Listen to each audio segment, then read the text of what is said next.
From the mountains of central British Columbia to you listening around the world, this, my friends, is Spaced Out Radio. I am your host, Dave Scott, sitting in the captain's chair of SOR headquarters.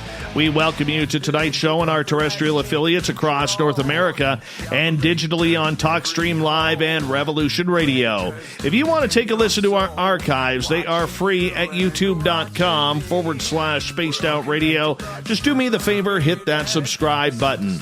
Follow us on Twitter at Spaced Out Radio and on Instagram at Spaced Out Radio Show.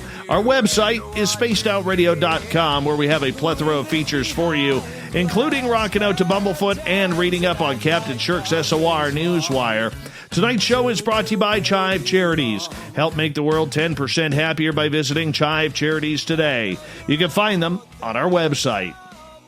For over 35 years, individuals from all over the globe have made the journey to experience the renowned channel of Darryl Anka. Yes, he is a man who has been able to break through with remarkable multidimensional beings and learning from the future from a being named Bashar. Along with Edgar Cayce, Seth, and Abraham-Hicks, the Bashar material has been heralded as some of the most relevant, compelling, and dynamic information delivered to the planet to date. In addition to channeling Bashar, Darryl expresses his creative talents in the forms of writing, directing, and producing films through his own production company, Zia Films. Darryl's recent documentary, which he wrote, produced, and directed, entitled First Contact, explores his life as a channel and the messages Bashar shares through him. Then at the bottom of hour number 3, I will bring you the SOR Newswire, brought to you by Paranoia Magazine. Mr. Darryl Anka, we much appreciate you taking the time, and we had you scheduled 3 weeks ago. However, due to some technical issues on my end, we couldn't continue with the show. But I'm telling you, I am so excited to have you on, and thank you for being so generous with your time to come back so soon. Oh, it's my pleasure, Dave. Thank you for the opportunity. I really appreciate this. Now, you being a Canadian living down in the United States, are you still following the hockey playoffs? That would be my brother you'd be talking to, not me. Well, at least before this whole COVID thing hit, I literally got cable for the first time in 5 years because I wanted to see the Stanley Cup playoffs. And then a week before COVID hits, I end up losing hockey season because of the virus. And then I have to wait, and now all the time the games are on, and I can't watch because I'm in the studio here hanging on out. But that's okay. We're going to have some fun tonight. We appreciate you doing this once again. And, Darryl, how did you learn how to channel? Well, it all started in 1973, really, with the inciting incidents of seeing close broad daylight UFOs twice in a week. Both times an equilateral black triangle. First time about 150 feet away. Second time 60, 70 feet away. And you hear UFO stories and things like that, but you never know if they're real. But then when you see something like that enter your reality, everything changes. And I knew that the world was different than I was told, that these things were real. And I really wanted to find out what was going on. So I started doing a lot of research.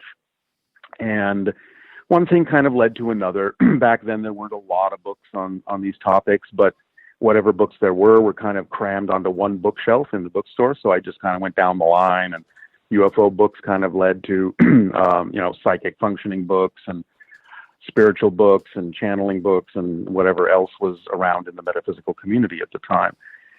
And 10 years after the sightings, I was introduced to a channel who was conducting seminars. And I went and I listened for several months, and I thought that the information was very helpful, very interesting, very, very different. And eventually the entity coming through that channel offered to teach a channeling class. Now, I went into that because I just wanted to continue my research because I didn't understand that channeling could be taught to people. I thought it was just sort of something that happened to you automatically out of the blue from all the stories I had read. So I went into the class to do the research, which was a series of guided meditations to put you in touch with whatever you wanted to get in touch with. It could be your own creativity, your own higher mind. You weren't necessarily expected to channel an entity. But about halfway through the course, when I was in a meditative state, I had this connection happen in my head that was like a telepathic contact, and all these things just sort of unfolded in my brain in one split second. All of a sudden, I felt like there was a memory that came back of making an agreement to do this in this life with Bashar. His image was in my head, and I remembered that, or realized that the UFO had been shown to me by him on purpose to get me to start moving forward and doing the research, so that when came time to do the channeling, I would kind of know what was going on. I wouldn't be freaked out or anything like that. And the message in my head was, now you know it's time to begin, if this is something you still want to do. Now, all of this happened in my head in like one split second. I wasn't saying anything to anyone, and I thought, maybe I'm hallucinating here. Maybe this is a side effect of the meditation or something. But at that same instant, the entity coming through the channel who was talking to the class stopped talking and turned to me and said, there is an entity here for you right now, if you're ready to begin. And I opened my eyes, and I happened to glance behind me at one of my classmates. Somehow she had seen the same image of Bashar's face that I had seen in my head, and she was actually sketching his face on a piece of paper. So I knew that there were two outside validations that this wasn't just my imagination. So I thought, all right, I'll go ahead and I'll see where this leads, because I knew it could be a beneficial thing. And I made enough progress that the teacher asked me to co-channel the next class with him, and I did. And eventually a woman came along who was doing the first doctoral thesis paper on the connection between psychology and channeling, and I became one of her subjects. She would invite friends to her house. I would channel to them. She would take her notes to make her paper. Well, word of mouth started spreading, and every week we started getting more and more and more and more people coming to the house. And we started having to do it twice a week, and then we had to do it in 2 houses, and eventually had to rent auditoriums, and people started finding out about it by word of mouth and inviting me to different cities, different countries. And here I am 37 years later, still channeling. How did you develop that relationship with Bashar? Well, it was just really a matter of practicing, realizing what the relationship was really all about. In some ways, linearly speaking, he has said he's my future self. I'd be one of his past lives, just to put it in old-fashioned terms, although from his perspective, everything exists at the same time, which is why this connection can be made. Because what we call the future, what we call the past, from their perspective, is just an illusion. Everything exists at once. But by continuing to do the channeling and getting more in touch with myself and letting go of, my assumptions, my fears, my uncertainties, and just trusting it more and more and more, it came through, the energy came through more and more smoothly. Because at first it was hard to take. It was hard to let it through my body. It was much more energy than I was used to handling. But as I let go of those things, it became easier and started to actually uplift me and leave me with energy after the channeling, instead of making me tired. So that whole process of just sort of investigating myself, getting to know myself, also allowed more information about him to come through and more information to come through for others as well. And that just kind of naturally evolved and started creating a stronger bond and a stronger relationship between us. What did you know about channeling before you decided to take this path?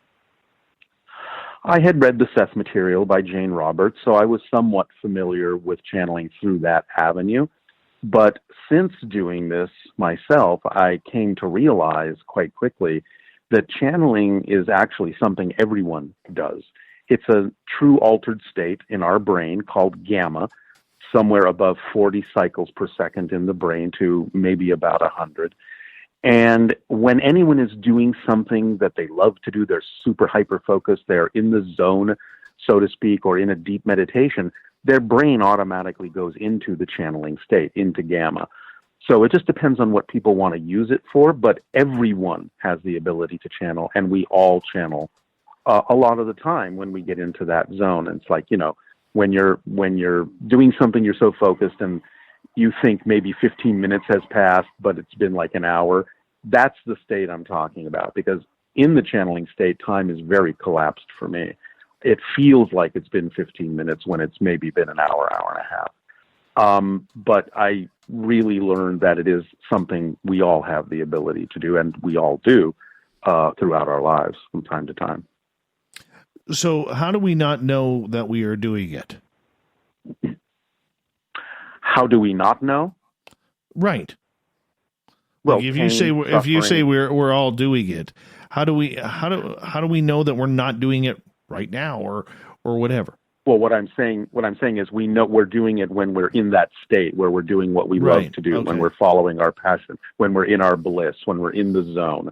When we're not in that zone, I think most of us know it, because then we might have experiences of frustration and struggle and pain and strife and all of that. And those are indications that we're not in that state. Now, is it a mental state? Explain that state. Is it a mental state of concentration or of relaxation? Maybe even going through some sort of what's the word I'm looking for? Some relaxation techniques? That could help. It's not a concentration so much as it is, I would just say, a focus. In other words, if you're so caught up in something that you're just loving doing, you're just in that focus. It is kind of a relaxed state, but it's a very active, relaxed state of intense focus, but it's not a mental concentration. You just automatically slip into that higher frequency in your brain when you are doing something where everything is flowing, where you're aligned with yourself, where you're having fun, you're really enjoying what you're doing. So it's kind of a weird combination of relaxation and focus, but not intense mental concentration. That's almost the opposite of the state. Okay. I have channeled before. And yeah, but my whole reality changed on December 13th, 2011, when I saw the angel of death in my mother's eyes. Right. And 2 hours later, I ended up channeling the angel of death, and he told me how to keep my mother alive. Right. And now, to me, leading up to this point, my idea of channeling was when you have one of those nights where you're up late, you can't sleep, there's nothing on the television, and you're flicking through the remote control trying to figure out what the hell to watch. I had no idea that this was actually going on, Darryl. I had no idea what it was. I remember waking up in the morning feeling very sore in my neck, feeling hungover, even though I'm not a drinker. I mean, there's a lot that went into this. And like you said, it may feel like 5, 10, 15 minutes, but the next thing you know, it's an hour and a half has gone by. So for people who have never experienced this, how do you describe it, the feeling? It's a state of flowing. It's a state of knowing. It's a state of being. You're just in the moment. It's living in the present. It's being consumed by something. It just fills you up. There's nothing else. Everything else fades away. It's just this laser-like focus on this experience that you're having, this thing that you're doing. All the aspects of your mind are geared toward that one particular experience that you're having. There's no side thoughts. There's no questions about things.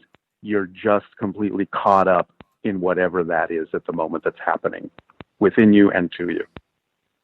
But for people who are not prepared spiritually, this is something that could really, really change their entire lives. Like, I look back at how it changed my life, my friend, and it changed my entire direction because it was that powerful. Are people ready for that? Well, if they are going to express it like that, like I said, channeling is something everyone does when they're doing what they love to do. They don't have to feel it like that. It can seem perfectly natural and just be a matter of them really enjoying what's happening in their lives. But it can, as you're describing and has happened to me, shift into something bigger. It can shift into something different. And when it goes in that direction, then yes, it can have a profound effect on your life. Now, I would say whether someone believes they're ready or not, if something like that begins to happen to them, in a sense, they have arrived at a state where it can happen. And that means that in some sense, whether they know it consciously or not, they are ready for it, or it wouldn't happen. It couldn't happen, because just from a physics point of view, you can't experience what you're not the vibrational frequency of. You have to, on some level, be equal to that experience for you to have an experience. So in that context, yes, anything that happens like that to someone, they are ready for it. Now, whether they believe they're ready for it, whether they act like they're ready for it, can be a different thing, because they don't necessarily have to consciously know that they're ready for it. And that's where the dichotomy can come in. But just on a physics level, it wouldn't be capable of happening to them if they weren't on some level at the right frequency, which means they're ready for it. You've been doing this for over 37 years. Does anything outside of Bashar try to channel through you now? There have been other entities, but Bashar has facilitated them because there's a reason or a purpose for another entity to deliver a message or something. But in general, it's like 99% of the time him. Now, I started after he made the connection. His energy was really tough for me to take, and it took me a while to get used to it. It actually started making me feel like feverish, and I would have cramps in my neck and all sorts of things for a while until I got used to the energy. But the first entity from his civilization that I channeled on a regular basis for about the first year or so, where Bashar would come in now and then, was a female from his society that we referred to as Anima. And her energy was easier for me to take. So she kind of helped me with like the training wheel energy until I was capable of sort of riding the bike on my own, so to speak. And then Bashar came through more and more and more. And then for the majority of the 37 years, it's been him with another entity now and then that he announces would like to say something. And then he makes the shift for me within my consciousness that facilitates them. They say their piece, whoever they are, and then he takes over again. Okay, so before all of this started 37 years ago, did you believe in any of this? Was this up your alley, or was this something that, you know, when you heard about it, you thought, wow, that'd be kind of interesting to learn about? Like, how did you get started with this, man? Well, that's what I mean. I had no idea about these things. Like I said, the only thing I'd ever heard about was, you hear stories about people who are psychic, or you hear a UFO tale and you don't know if it's true. Like I said, after I had my own sighting, that changed everything. But I didn't know anything about channeling until I started reading like the Seth material with Jane Roberts. And only then did I start getting the education that such things happen to people. So, no, I knew nothing about this kind of stuff. And it was only by pursuing my research and going into that class that I really learned what I needed to learn to allow me to become a channel in this way. Okay, so now that you've been channeling and been doing this, we're going to learn about Bashar here when we get back from the break at the bottom of the hour. We got about 4.5 minutes left. When you got into channeling and you started feeling the effects on your own body, for people who may not understand that, what does that feel like? Well, like I said, the initial ones were a little bit difficult to handle because the energy was more than I could handle. So there was a lot of resistance in my nervous system to allow the energy to flow freely. There was a lot of blockages in that sense. So resistance causes effort. It causes pain in the body. Like I said, I would sometimes 24 hours before I would channel feel like I was coming down with a bad flu, or I would suddenly just get a really bad neck cramp. And all of this would go away when the channeling started. But about 24 hours beforehand, or sometimes a couple hours beforehand, I would just come down with all of these weird symptoms, which was, to me, now I understand, was simply an indication of higher frequency energies trying to come through a lower frequency body until I learned to acclimate and balance and match that frequency more. Okay. So was it almost, I mean, the way you're explaining it to me, and please correct me if I'm wrong, it almost sounds like it's like when you take medication, doctors need to change the dosage a little bit in order for your body to be able to handle that. Would that be a correct assessment? Yeah. I think that's a good analogy. Yeah. Interesting. But I had to be the one to match. I had to be the one to match the dosage. It wasn't so much that the dosage went down. I had to up the vibration to match the dosage of the energy that I was being given. Okay. So, and that makes sense to me. But the physical challenges, did you notice a change in your, not only your mental capability, but your physical capabilities as well? Yes. In fact, I noticed a change in my emotional balance, my psychic ability, my physical body ability. A lot of different things changed because of that channeling state and going into that state on such a regular basis. Because I think that's really the key, is when you are constantly repeating that state, definitely different changes happen all the way up and down the spectrum: mental, emotional, physical, psychic, what have you. So definitely after 37 years, there's a big difference in terms of how my body reacts to things, how I can pick up on things that are about to happen that haven't happened, how my emotions are more balanced, so on and so forth. There's a lot of different beneficial side effects, I will say, to this particular medicine. How about the people around you? What did they say when you decided this was going to be something that you were going to move forward with in your life? How did the people around you react? Well, I was actually pleasantly surprised because I really did keep it to myself because I really didn't know how people would react, especially back then, in the early 80s. There wasn't much about this. And when you did talk about it, people thought you were kind of nuts. So I didn't really bring it up. But finally, when certain circumstances made it so that I had to say something, just because people were noticing, I was going off to do something, on a regular basis. And they were just curious, where you go, every Thursday night. And I finally, you understand that you can kind of get into an altered state and blah, blah, blah. And, the first person I told that to just immediately blurted out, "Oh, you're a channel." And I was shocked. I go, "Well, how do you know?" And she said, "Oh, my mother's been channeling for years." So that gave me an indication that there was more knowledge about it in general in the public than I thought there had been, and that it was okay. It wasn't necessarily going to be looked at as too freaky a thing, although I'm sure there are some people that still do look at it that way. And when I finally broached it to my parents, they're old-fashioned. They were, from another reality, another time. They didn't understand it exactly, but I was fortunate enough that they were saying, "Well, look, are you helping people?" And I said, "Yes." "Are you happy?" I said, "Yes." They said, "Then that's all we need to know." And so I was kind of really lucky that I had a support system like that. So it helped me to continue, and I know that now and then there are people that don't get it and they don't approve of it, or they think it's weird or demonic or strange or what have you. But, I've learned that those are just old-fashioned biases, and that in time people will understand this from, I would say, a more physical or scientific point of view. Darryl, I'm going to get you to hold on right there. Darryl Anka introduces us to Bashar, coming up on Spaced Out Radio after this break.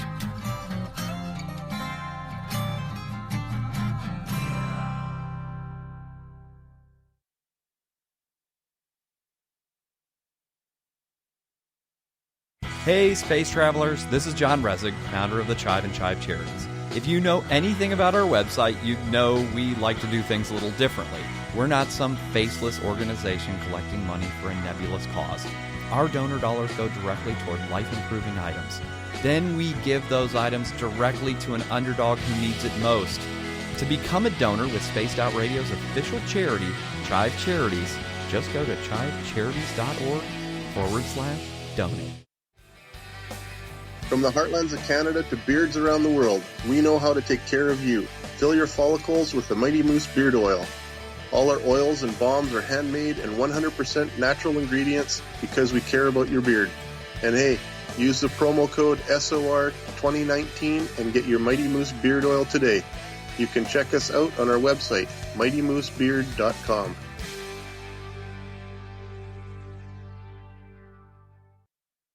Hello, this is your guitar man, Ron Bumblefoot Thal, and I have to tell you, I love the response I get for Little Brother is Watching from Spaced Out Radio fans. It's amazing how music can inspire and make people think deeper about what's going on in the supernatural world. You can head over to my website, bumblefoot.com, to check out my music, my guitar workshops, my touring, even check out some of the hot sauces that I'm working on. And make sure you keep on listening, because with Spaced Out Radio, you know Little Brother is watching. Hey everybody, the SOR Space Travelers is open. For just $5 a month, you can hang out with Dave and our crew privately in our members-only section. With your signing, you'll receive newsletters on what's going on with Spaced Out Radio. You'll have direct contact with the host during the show in our chat, live streaming videos, and a great forum for your posts and more. Become a space traveler now at spacedoutradio.com.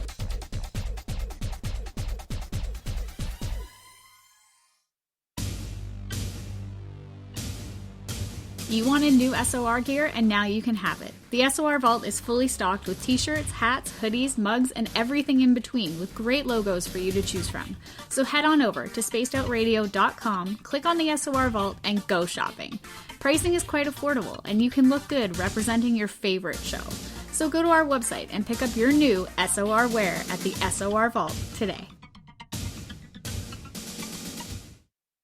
If you like it hot, real hot, then heat up your meals with Bumblefoot hot sauce. Get your Bumblefoot hot sauce today. The sauce, Bumblicious, and the 4 million Scoville unit Bumble. We're going in hot, real hot, coming out even hotter. Keep the milk nearby and tantalize your taste buds tonight. Bumblefoot hot sauce, available now at kajans.com. Cold drinks, great food, and the best music in Vancouver. The Moose Vancouver is the place to be, open until 2 a.m. nightly. Everything on the menu starts at just $6.95. Who serves food that cheap anymore? At the Moose, you'll never know who you'll run into. Rock stars, actors, athletes. It's the place everyone wants to be. So join us at the Moose Vancouver, the official party bar of Spaced Out Radio. Hello, Space Travelers. It's me again, Carl. Don't forget to join the Space Travelers Club for just $5 a month and follow Spaced Out Radio on Twitter at Spaced Out Radio. Our Instagram, Dave Scott SOR. Our Facebook page is Spaced Out Radio Show. Our archives are free at youtube.com/Spaced Out Radio. Come woo it up with Spaced Out Radio today. Bye!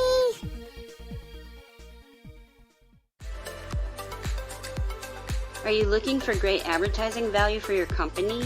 Look no further than Spaced Out Radio. We have a multitude of places to get your name out there, including commercial ads during the show, special promotions, and banners on our website. Our audience is proven to support the companies that support our show. We can make your budget work for you. So for more information, please contact us at sales@spacedoutradio.com. At spacedoutradio.com, we are keeping you up to date on all the news with the SOR Newswire. Captain Shirk leads the team that is bringing you the news of the day and exclusive stories on everything paranormal and supernatural. It's free to read, it's updated daily, and it's right there for you. The SOR Newswire is a one-stop shop for the news of the day. Check it out at spacedoutradio.com today. We're taking Sunday nights out of this world on Spaced Out Radio.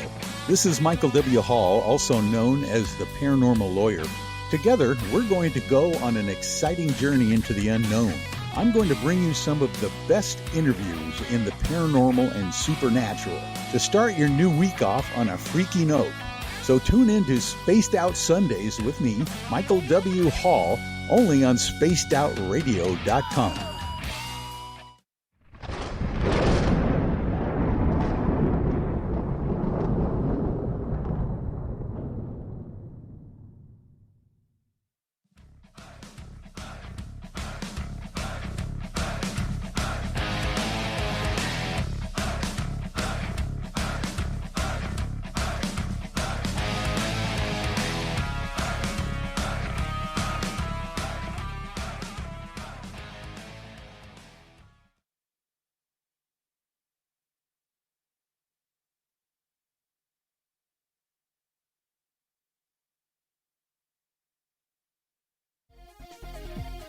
Hello, Space Travelers. It's me again, Carl.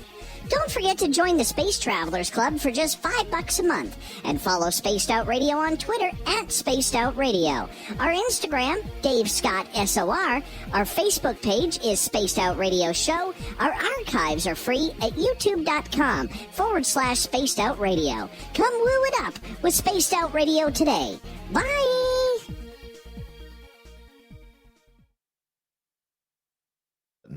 Welcome back to the second half hour of Spaced Out Radio tonight. I am your host, Dave Scott, sitting in the captain's chair of SOR headquarters. We really do appreciate you taking the time. I want to remind you that if you've missed portions of this show or others, you can check out our free archives by going to youtube.com/Spaced Out Radio. Just do me the favor, hit that subscribe button. Our website is spacedoutradio.com, where we have a plethora of features for you, including rocking out to Bumblefoot and reading up on Captain Shirk's SOR Newswire. Follow us on Twitter at Spaced Out Radio and on Instagram at Spaced Out Radio Show. Tonight we are talking with Darryl Anka. He is a channeler of Bashar. We're learning all about channeling tonight, what it's like to have some sort of multidimensional or spiritual being come through your body and communicate through you. Darryl, welcome back to the show. Thank you, Dave. Pleasure to be here. Pleasure. Who is Bashar? Bashar presents himself, as he comes through, as an extraterrestrial entity, a physical being from a civilization in a parallel reality. In a sense, he is said also from a spiritual level, you could consider us to be the same soul in different time frames. He'd be a future self, I'd be a past self. But he does come from a civilization, and one of the purposes of making this connection, according to him, is that this is one of the ways they begin first contact with other civilizations. So he is, in a sense, a first contact specialist from his civilization. Now, of course, I have to ask the obligatory follow-up to that. What does he look like? He has described himself as what we typically would refer to as a hybrid being between what we know as the Greys and humans. So he is human-like, about 5 feet tall, relatively thin. The males have no hair. Their heads are a little larger. Their eyes are larger than ours. Nose, mouth, and ears are a little bit smaller. Their skin tends to be very, very pale, though there are some exceptions. It is one of, according to him, one of the races that were created by the Greys during what we typically refer to as the abduction scenarios, where people have reported seeing hybrid children being created in those experiences. And so he has said that his race, his species, is actually an offshoot of that particular agenda, of that ongoing agenda. So what is his purpose with you from his stance? Well, again, the idea being that if we are, from one perspective, the same soul in two different timelines, it's like saying, okay, since we know we're going to make contact with Earth at some point, I have to have a life in that civilization. This is one of the things they do in order to absorb the information, the experience of that civilization, so that we're not too alien, too foreign to each other. And then by connecting this way, with his past self, so to speak, he can bring through information and he can gauge what we do with that information. And the translations that happen through me are more efficient by having had an experience of having a life in our civilization, so that he can relate to us, so that we can relate to him. This is kind of the technique they do in order to make contact more efficient with a different civilization.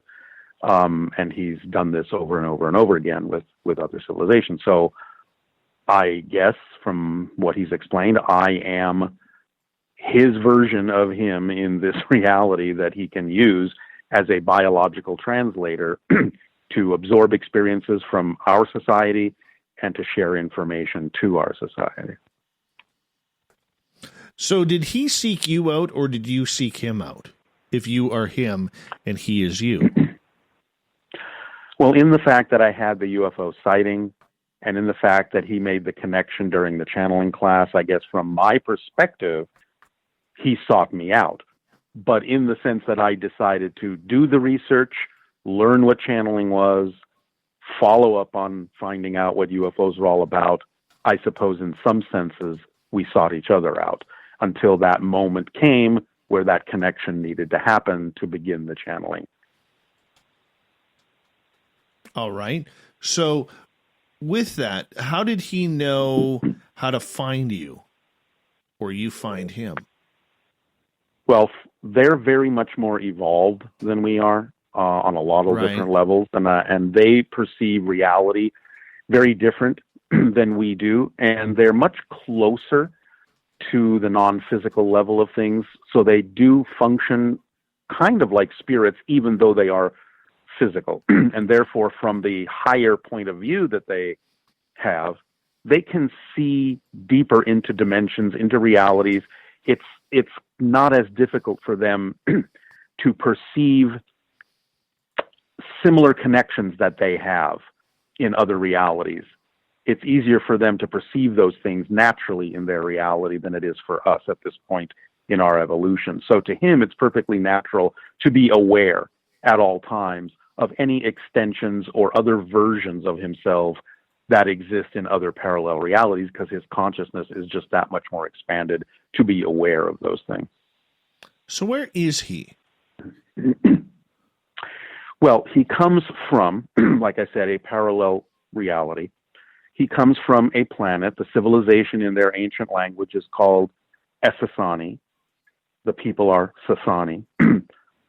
But if we were to overlap their reality with our reality, his solar system would be about 500 light years in the direction of the Orion constellation. Now, that's where he comes from, but where he is in a scout ship generally over the Sedona area, because that's a particular energy vortex that he is helping to stabilize for us so that the transformations we're going through can be smoother. And so he is in our reality. He has shifted his ship and his beingness to our physical reality, which is obviously what he had to do in order for me to perceive his ship to begin with. Otherwise, they would be invisible to us and we would be invisible to them unless we shift into each other's realities. Well, I mean, I guess, and I'm saying as someone who has had experience with this as well, albeit not on the same level, you know, for a lot of people out there who might be a little bit skeptical of what you're saying and what your message is with Bashar, you know, they may say something along the lines of, you know, you've been doing this for 37 years with him, and yet the world keeps becoming more and more dangerous for mankind or humankind, yes, whatever word we're allowed to say these days. Yes, and that's actually part of the process, because what he's saying is, from his observation, what we're doing now is getting everything out on the table. We're now admitting and seeing more clearly the choices that we've made that are not what we prefer. And so we have to sort of get that out of our system. To him, it's kind of like a darkest before the dawn scenario. If we don't admit, if we don't allow ourselves to see the consequences of a lot of the negative and fear-based choices we've made, and we don't get them out in front of our eyes and admit that this is not the world the way we want the world to be, then we can't really make the changes we need to make. So from his perspective, it's perfectly natural for beings like us who have been living from negative and fear-based beliefs for so long, but kept it all suppressed, not admitting it, not taking responsibility for the choices. It's perfectly natural from his point of view that as we accelerate and expand our consciousness, we have to start seeing more clearly and admitting more honestly that these things that we're experiencing are consequences of choices we've made in the past. And by seeing that more clearly, we can make better choices and experience different consequences. So this to him is part of the natural evolution of expanding consciousness, going from darkness to light, from negative to positive, from fear to freedom. Okay, what about your critics who will say that what you are doing is demonic and that you shouldn't be channeling any type of spirit or entity because they are known to pull the wool over people's eyes who are naive to any type of positivity? Well, the first thing I would say is that these are very old-fashioned definitions and terminologies for things that people simply don't understand. Kind of in much the same way that, negative entities were considered responsible for earthquakes and things like that in the past. So the idea is that this is the leading edge, the cutting edge of a new understanding of physics, a new understanding of our connection to other beings in the universe. And I know this is going to sound really kind of weird, but I'm just going to have to use this terminology to sort of put it in perspective. But in a way, people who automatically assume that other entities being channeled, or whether they're, other spirits or whether they're extraterrestrials, to call them demons right out of the gate, in a sense, is kind of racist. Because you're just assuming that because they're different, they have to be demonic. It's a very negative, fear-based reaction, which is exactly what Bashar is talking about, that we need to learn to let go of. Because we're just calling people from another planet demons in much the same way that a lot of cultures called other humans demons or negative or something like that, just because of differences in the color of their skin or different religions or what have you. So this is just another level of people getting used to the idea that we're connected to a bigger galactic family than we ever knew, that there are beings that are interacting with us on different levels, and the demonic idea is just another fear reaction of something we don't understand because we're not willing to face those demons within ourselves. That would be my take on it. Darryl Anka is our guest tonight on Spaced Out Radio. Darryl, the one thing that shocked me when I was, kind of thrown into the whole channeling area, not knowing what the hell was going on, is the fact that when a being is inside of you, it's kind of weird, because I remember being very excited, in trying to, instead of letting the words just flow out, whatever that entity wanted to say, I was trying to almost guess what it was going to say, if that makes any sense. Sure. You're going to, and there was you're excitement going to try with and that. be involved. Yeah. You're going to try and be involved, but you have to learn to get out of the way ultimately, and that's fine. Now, I'm going to go back a little bit. I'm going to rewind what you just said, because that's one of the things that Bashar is attempting to do, is modernize and streamline definitions. From his perspective, there is no such thing as an entity actually being inside you. Possession is an illusion. What he's saying is mechanically happening is that your energy is matching the frequency of the other being's energy, and you become a model of their energy, a mirror of their energy, and you express the same thoughts at the same time that they're having them because you're on the same wavelength. There's actually no such thing as an entity entering anybody's body. That's an illusion from the physical space-time perspective. So that's a description of what appears to be happening, but that's an inaccurate description of what is mechanically happening. And this is what I'm saying is one of the things that I believe need to change with regard to people's relationship to spiritual and metaphysical things, is they need to streamline their definitions for the 21st century, because the more we continue to use medieval, outdated definitions, we remain confused about what's actually happening there. And a lot of those definitions that are outdated can sound like fearful definitions, because who wants to be possessed? Nobody. Who wants to have something come into them, into their body that they don't know about? Nobody. But that's not what's happening. So if people can kind of wrap their mind around the physics behind what the experience actually is, I think it will go a long way toward quelling a lot of those fears, because then people understand they're always in control and they can always decide what to do or what not to do with it, because they have to be the ones to match that energy in order to actually have the experience of channeling another entity. They're just acting as biological translators. That's all they're doing. Either way, it was such an energy rush of excitement that this was going on. What is that energy all about?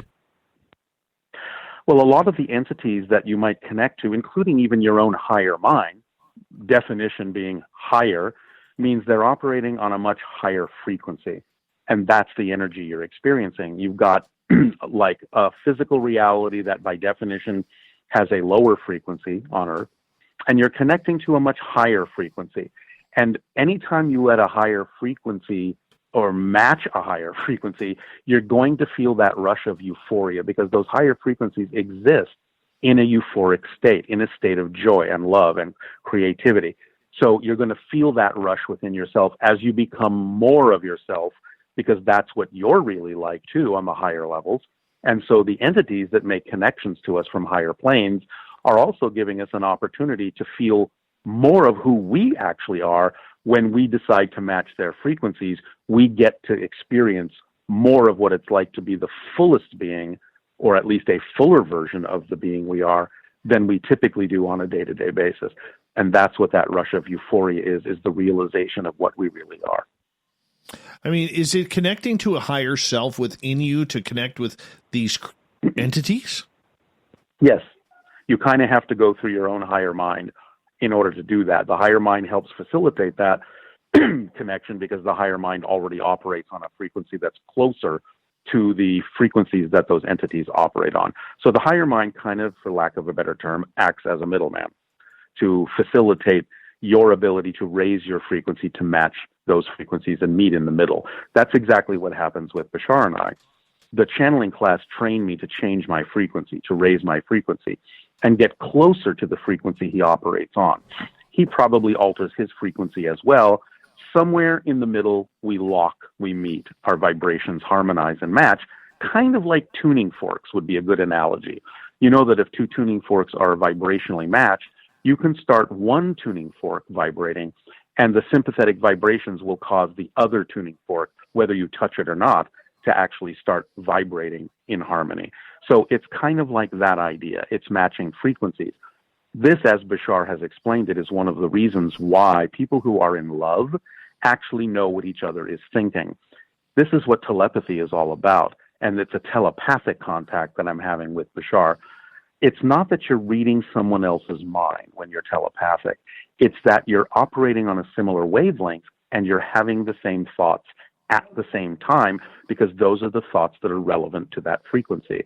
So in a sense, telepathy is you're reading your own mind, but you're on such a similar wavelength to someone else that you know exactly what they're thinking at exactly the same time. And that's why people who are in love know exactly what each other's thoughts are, finish each other's sentences, and things like that. So again, that's the mechanical description of what has long been considered an effect of reading someone else's mind is not actually what's happening. But the mechanical description explains what is happening in terms of energy and physics and frequency. Okay, so one of the things that I've noticed from people who channel, their voices change. You can almost see their physical attributes shift, whether it's their facial expressions become more robotic. Some people, we've seen like cheekbones all of a sudden protrude. What causes those physical changes? Exactly what I was just talking about. Remember, we're made of energy. So that when we change our frequency to be something closer as a representation of the entity that we're matching frequencies with, it's inevitable that some of the traits of either the entity itself or a representation of the higher frequency is going to actually cause physiological changes to happen, whether it just be changes of voice or presentation or physiology. It's natural that you would assume some of those characteristics that are more representative of something other than yourself when you're connecting to something other than yourself. Okay. So as we got about just under 4 minutes here to go before we go to break at the top of the hour, Darryl Anka is our guest tonight talking about channeling Bashar. With Bashar, when his energy is around, how do you recognize it? Well, after 37 years, it's very easy to recognize. But again, it's much, how do I put this? It's much stronger and more direct than mine. And it definitely comes with his personality. Just like, you would recognize the voice of your friend talking on the phone or something like that. Or if they snuck up behind you and said hi, you would know exactly who it is. It comes with a distinct sense of that person's characteristics, personality, energy, their cadence, everything. So he definitely has his own personality, and I've gotten used to recognizing it. Does he give you little signs that he's coming? Because I know a good friend of mine, Samantha Mowat, who's a good friend of this show and a good personal friend of mine. When she's about to be abducted or something along those lines, she sees blue butterflies. So does he give you any type of physical sign or a song or anything to let you know that he's coming? It's more of an energy buildup. And sometimes it'll happen because when we are doing a public event, we kind of have to know what the subject is he's going to talk about. We have to have a title. So he will sometimes come ahead of time, and I'll feel that build up, and it'll kind of start sort of pulling me toward the channeling state, but not all the way. It's sort of like just sort of falling into a little bit of a daydream, and then the information that I need to pass along to the company, Bashar Communications, that handles the events, will give me the title, will give me the subject, but I don't know exactly what he's going to talk about until he actually does the public event. But yeah, there'll be those moments where I'll get these sensations, I'll get this little energy buildup, I'll feel like I'm sort of falling toward going into the altered state, but not all the way. And sometimes there can be little synchronistic things as well that'll pop up that will let me know, okay, he's making a connection here somehow. Okay. So is it friendly? Does your body change in any way? Well, certainly during the channeling itself, because then it's a full-fledged connection. Yes. Where, again, as you've noticed, the vocal qualities will change, the mannerisms will change, my breathing will change in a variety of ways, my body language will change. Yes, there are many changes that happen during the channeling. And as I was talking before, there are actually, because I've done this in the First Contact documentary we did about how I became a channel, we wired me up to a brainwave machine, an EEG machine, and there are definitely changes going on in the brain, specifically, some of which brain science says aren't even supposed to be able to happen. So we know that there are profound physiological changes happening during the channeling state. Interesting. It just, this is something that I would love, as we got about 30 seconds left. There's something about this that I would love for everybody in our audience to actually experience. Well, again, as I said, if they follow their passion in life, they will. Whether they experience another entity or not, they will experience the channeling state. Well, on that note, we're going to learn more about Bashar, what his messages are, what they mean, coming up with our guest tonight, Darryl Anka. Website, Bashar.org, if you want to check it on out. I highly suggest you do. You can also sign up for a bunch of Darryl's classes and get everything going that you need to know about how to get in deep with yourself in order to channel these beings. And, get yourself a nice recliner, too. That always helps me. Nice recliner helps. Don't you think, Darryl? Nice recliner. I have to sit up straight in my channeling, unfortunately. I see that. My friend, you hold on. We're going to go to break here at the top of the hour. More Spaced Out Radio with Darryl Anka and Bashar coming up next after these commercials.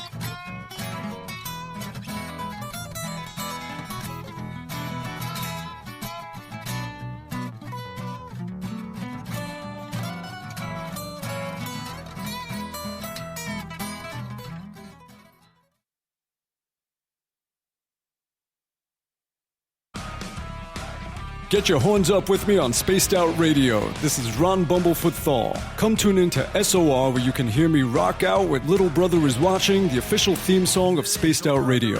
And then come on over to bumblefoot.com where you can find out about my tour schedule, my music, and everything else. Bumblefoot.com keeps you up to date on what I'm doing and the best way to stay in touch with my music and music camps. Sign up for my newsletter at bumblefoot.com and remember, Little Brother Is Watching. Hi, this is Amber Beckrud, and I want to invite you to subscribe to our YouTube channel where we store all of the SOR show archives for free. And as an added bonus, every 2 weeks I'm posting brand new content on Cryptid Tales, where I will get into some of the spookier legends and folklore from around the world and tell the stories that go with them. Find us at youtube.com/Spaced Out Radio and check out Cryptid Tales today. Drop a comment and let me know what you want to hear. See you there.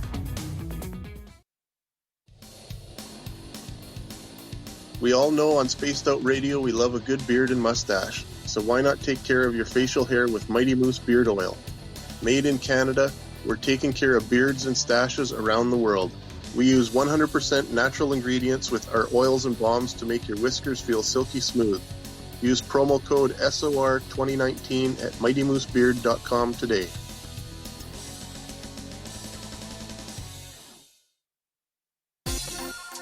For the price of 1 cup of coffee a month, you can become an SOR Space Traveler. The Space Travelers Club is a place where you can interact with other listeners, either live during the show or on our great forum. We want your stories, pictures, comments, and ideas. You'll get live video streams, exclusive content, and be a part of our newsletter.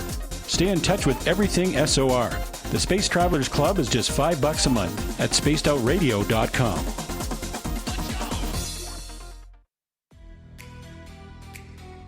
Are you an experiencer of something strange that can't be explained? Do you want help finding out what's going on? I'm Ryan Stacy, head of the Experiencer Support Association, otherwise known as TESSA. We've teamed up with Spaced Out Radio to investigate cases filled out in the SOR Sightlines report. We are independent and there's no cost to what we do. All we need is your experience. Let's find out what's happening together on the SOR Sightlines report.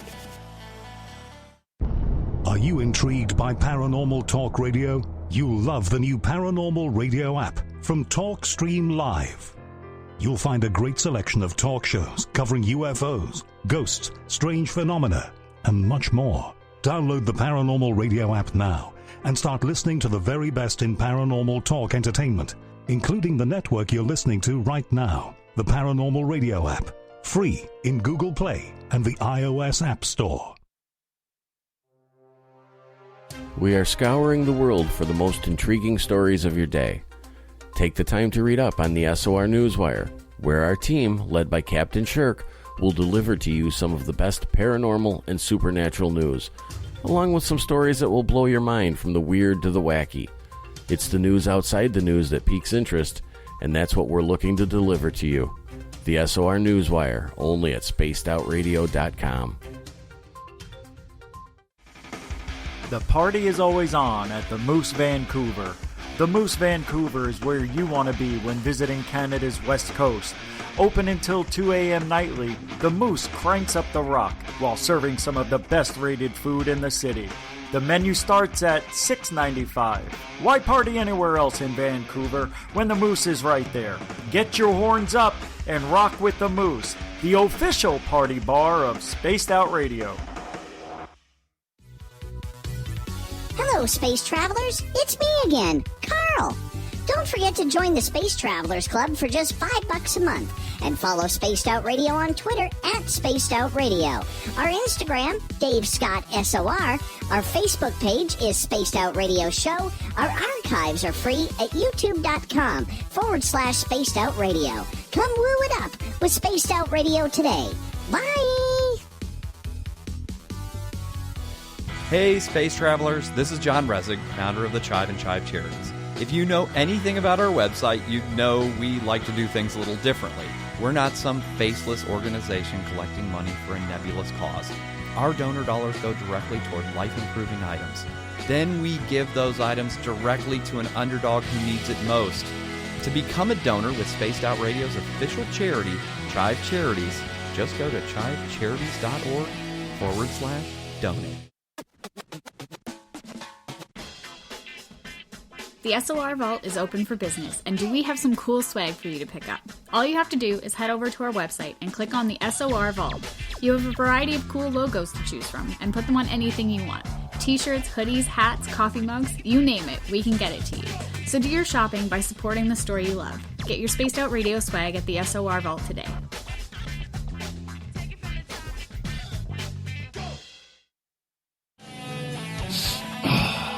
I'm feeling a little spicy tonight. What to do? What to do? Why not get Bumblefuck? 4 million Scoville units of pure hard rock. Bumblefoot hot sauces come in 3 flavors. The burning Bumble. Tone it down a bit with Bumblicious and throw the sauce on everything. Spice it up. Bumble me, baby. Bumblefoot hot sauce. Get it today at kajans.com. Hi there, this is the paranormal lawyer Michael W. Hall. I'd like to invite you to listen in each Sunday night where we're going to open up your eyes to everything strange and paranormal. I will be hosting some great guests with topics that affect us all, such as UFOs, ghosts, and everything paranormal. Let's learn together on Spaced Out Radio Sunday with myself, Michael W. Hall, the paranormal lawyer at spacedoutradio.com. You're listening to Spaced Out Radio with Dave Scott. Follow Dave on Twitter at Spaced Out Radio and on Facebook, Spaced Out Radio Show. Hour number 2 is now underway on Spaced Out Radio tonight. I am your host, Dave Scott. Thank you so much for taking the time to be with us tonight. Hi to everyone listening in on our terrestrial affiliates around North America and digitally on TalkStream Live and Revolution Radio. Remember, all of our archives are free at youtube.com/Spaced Out Radio. Just do me the favor, hit that subscribe button. The Desert Clam has set the password for tonight in the SOR Space Travelers Club. Somnolescent is your password. Use it wisely, Space Travelers, as the Clam sets the password each and every night right here on Spaced Out Radio. Our website is spacedoutradio.com, where we have a plethora of features for you, including rocking out to Bumblefoot and reading up on Captain Shirk's SOR Newswire. Follow us on Twitter at Spaced Out Radio and on Instagram at Spaced Out Radio Show. Tonight we are talking with Darryl Anka, 37 years of channeling Bashar, who is a multidimensional being who gives him great insight to what is happening here on Earth. Darryl's website, bashar.org, if you want to check it on out or book some sort of conference that he will be speaking at or event and see him live. I got to say this, Darryl. I actually really want to see you live. I really do. Well, that would be nice, and maybe when the whole pandemic is over, we'll be doing live again. But until then, all of our public events and private events are on Zoom. Oh, yes. Well, I'm going to wait because I want to meet you too. So let's get into this. Fun. Let's get into this. You know, what does Bashar do with the messages he's trying to have you facilitate to the public of Earth? Well, as I said, this is, from his perspective, part of the process that they go through when they're making first contact with a new civilization. They have a version of themselves, if you want to say, that's what I am, or a biological translator they make a connection to be able to deliver information to the society and see what that society does with that information to determine whether or not the society actually will choose to have open contact with them. So he delivers information that is designed, if applied in our physical lives, to upgrade our energy, to raise our frequency, and get us closer to the vibration of their reality, make us more vibrationally compatible with them and them to us. So it's like all of this information that comes through are things that have to do with, from their perspective, the nature and structure of reality, how we create our reality, how our belief systems determine our experiences in life. They're attempting to help us sort of see through the illusion of physical reality and help us to create reality experiences that are more in alignment with who we truly are, because, as I said before, who we truly are operates on a much higher frequency and makes us more vibrationally compatible to their civilization, and thus makes contact easier between us. So all the information that he provides is kind of a way of bringing metaphysical concepts and grounding them down to earth, no pun intended, and providing toolkits for how we can make changes in our lives and in the world in the way that we say we prefer to. But they also sit back and observe whether or not we actually do carry through with that. Because again, from their point of view, contact is not a given. It's not something they will force on us. It's something we have to choose. And one of the ways that they get to see whether or not we're heading in that direction is how willing we are to understand and apply the information that they share with us and change our lives in ways that make us more likely, more probable to have contact with beings from other civilizations who operate on higher frequency. Couple questions coming from our audience here as we like to bring them in hour two here, Darryl. Mike is asking, Sure. Darryl, do you believe there is a connection with channeling and lucid dreaming? Yes, I do. First of all, lucid dreaming can help you understand that physical reality is also a type of dream. So channeling to me is a way of becoming more lucid in the physical dream, which can, in some senses, help you become more lucid in the what we call the typical dream time when we're asleep. And that by allowing yourself to sort of get into these heightened states, you start to sort of break down the barriers of experiencing space and time in very different ways. It becomes more flexible, more malleable. Physical reality becomes more synchronistic and dreamlike. And therefore, it's kind of like you start to blend the two ideas of what is the typical non-physical dream that we have at night and the physical dream we're having right now. So I do believe there is a connection energetically between the channeling state and becoming more lucid, not only in nighttime dreams, but in the physical dream that we call reality. All right. Let's get to Corey's question. He is asking, has Bashar said anything about the pandemic that's going on right now? Oh, absolutely. I mean, one of the things, again, I'll give two of the things he's basically said here. Number one, of course, as we sort of touched on before, it's about realizing our connection and our responsibility for certain things that exist in our reality in terms of the choices we make that bring about certain experiences.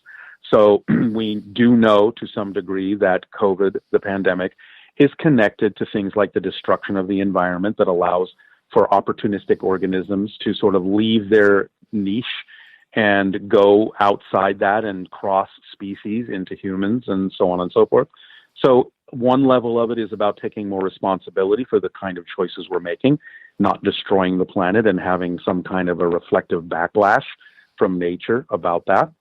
Number two is still that we can use this in a positive way, because the sequestering that we're now doing is kind of like going into a monastic experience where we are sort of forced to be with ourselves, to examine ourselves, to go within, and to spend this time figuring out what beliefs don't work for us and to let them go and streamline ourselves so that in going through this passage, let's call it, what Bashar calls the eye of the needle, we can strip ourselves down to a more streamlined state, holding on to the beliefs that truly serve us in a positive way, and really divesting ourselves of those belief systems that don't, fear-based beliefs, negative beliefs, and so on and so forth.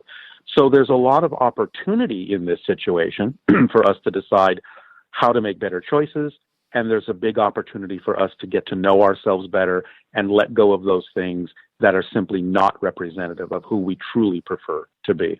And I'm sure there are many more things going on as well. But those are two of the main things that he's talked about. All right, let's get to Davin's question. He's listening in from Vietnam. He is asking, Darryl, why didn't the extraterrestrials contact people 100 plus years ago when humanity would have been more easily accepting of them? Well, first, I'm not exactly sure what makes him think humanity would have been more accepting of them 100 years ago. So that's from my perspective, I'm not sure whether that would be true. But again, they have determined when it is the appropriate time that they believe we're ready. When Bashar presents himself as a first contact specialist, that means that he's done this dozens and dozens of times with many different civilizations. So they take a long time to observe what the civilization is about. They understand that the civilization may, because of their belief systems, not be ready for that, and therefore an introduction like that could actually cause damage to the society. They're very cautious, very careful about the idea of exactly how they introduce themselves. And like I said, I'm really not sure if it wouldn't have been worse for them to have introduced themselves 100 years ago. It's still not something really that most people would accept without a lot of understanding and a lot of preparation. So I just have to kind of go off that premise that they know what they're doing in terms of the timing of this.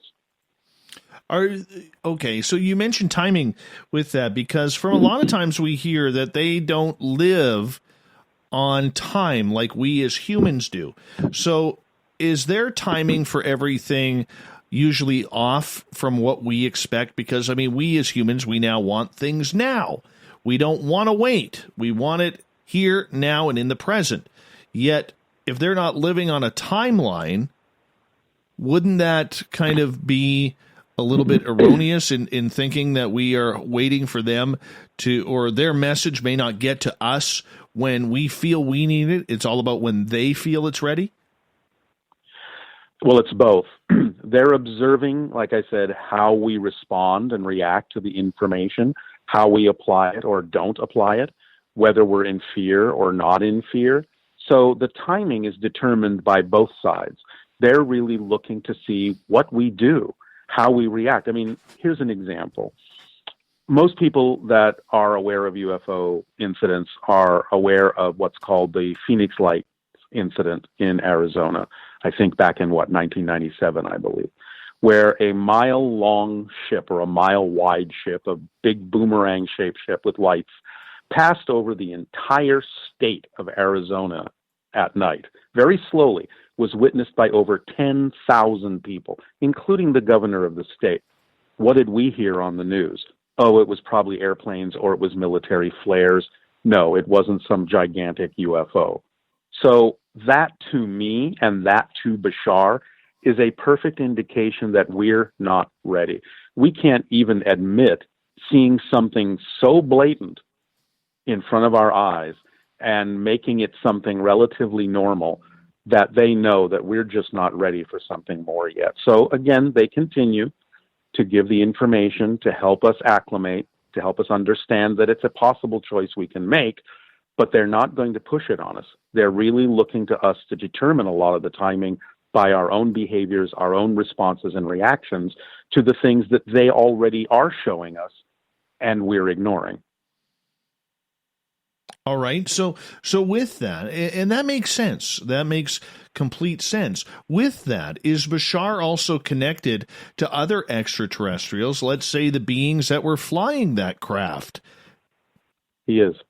He knows of them. He knows who they are.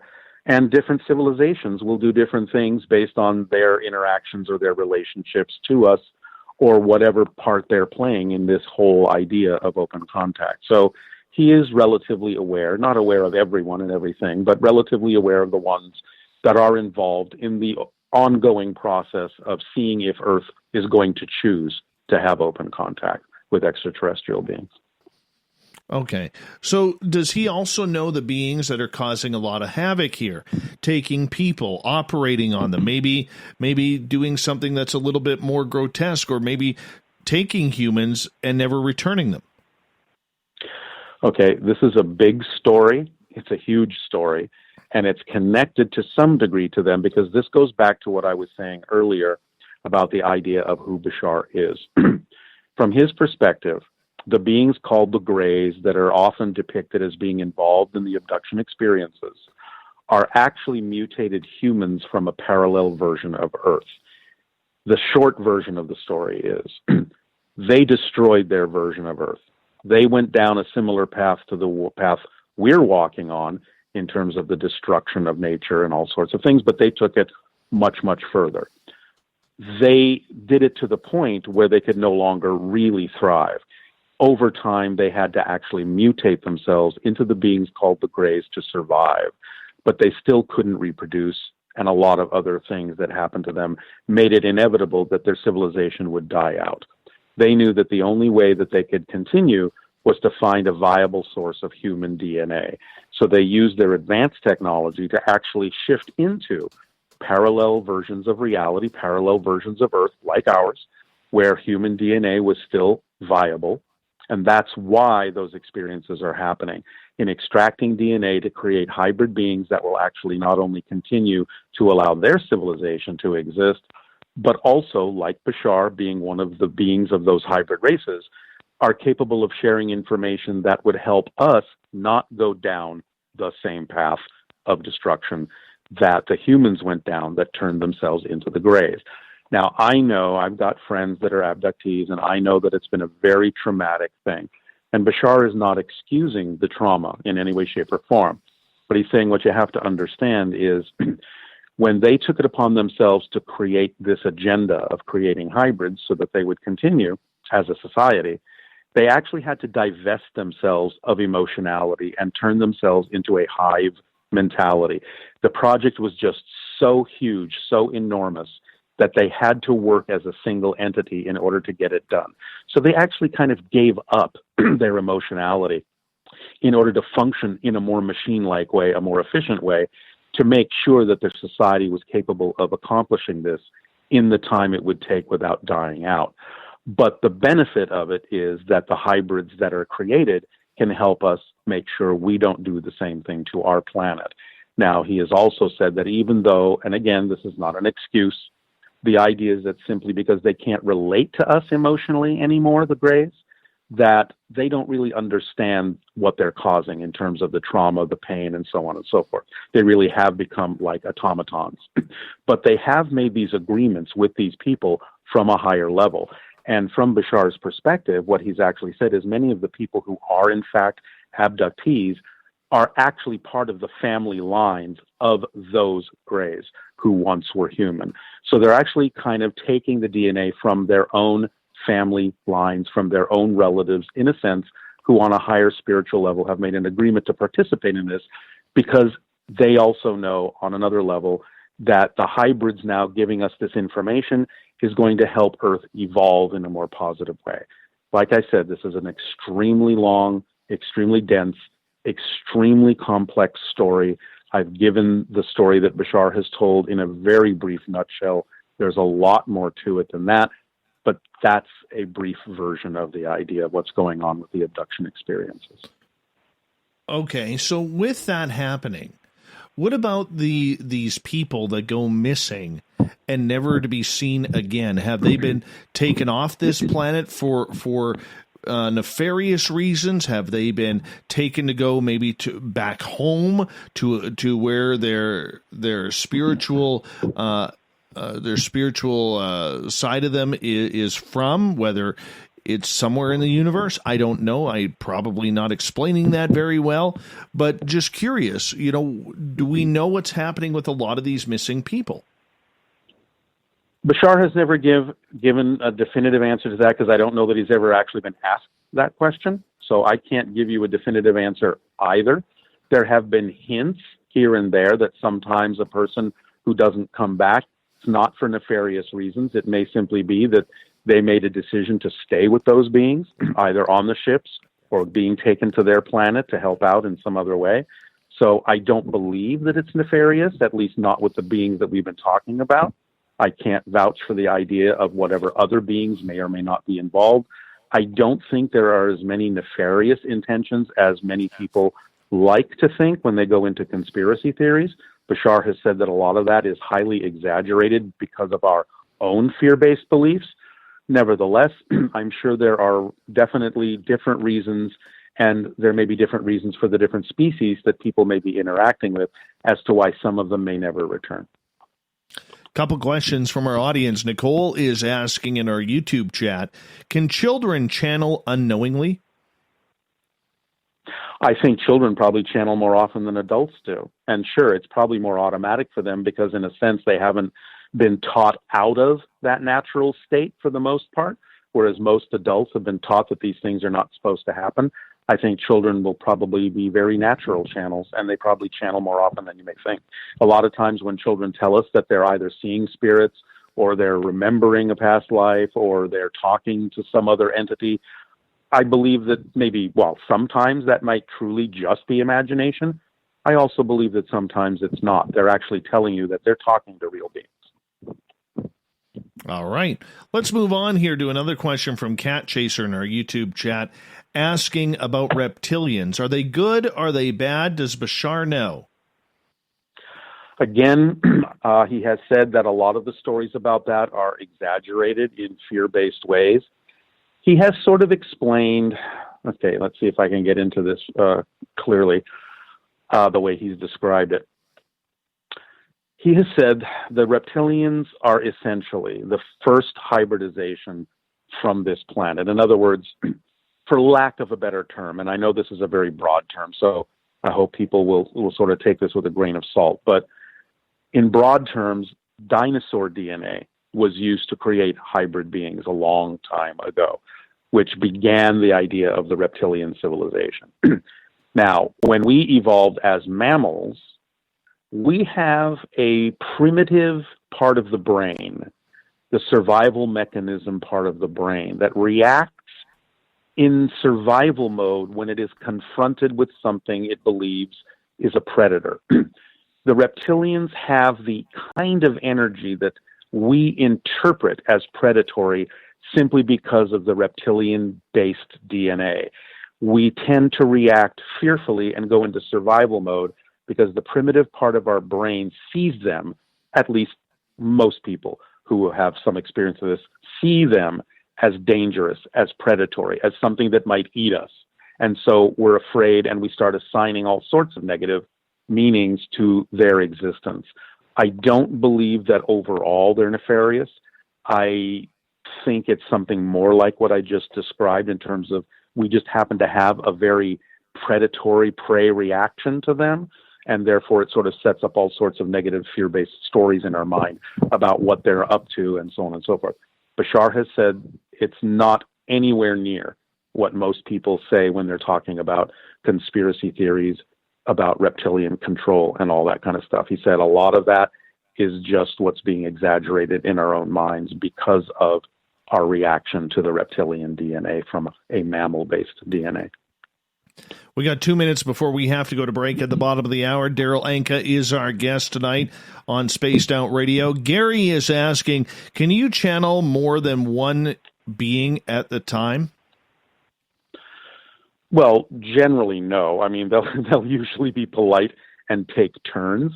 Otherwise, it might be a little bit confusing in terms of the vibrational state. It's not that you can't connect to a group of beings, but again, you'll probably channel one personality at a time from that group.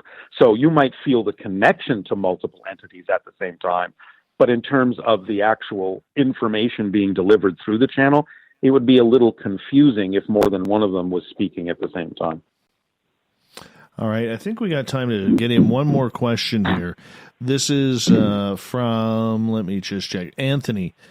Maybe we might have to take this one after the break because he's asking on tips on how to channel and embrace the concept. But yeah, we'll take that one after the break.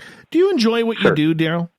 Is it fun Absolutely, for you? or I wouldn't be doing it if it wasn't.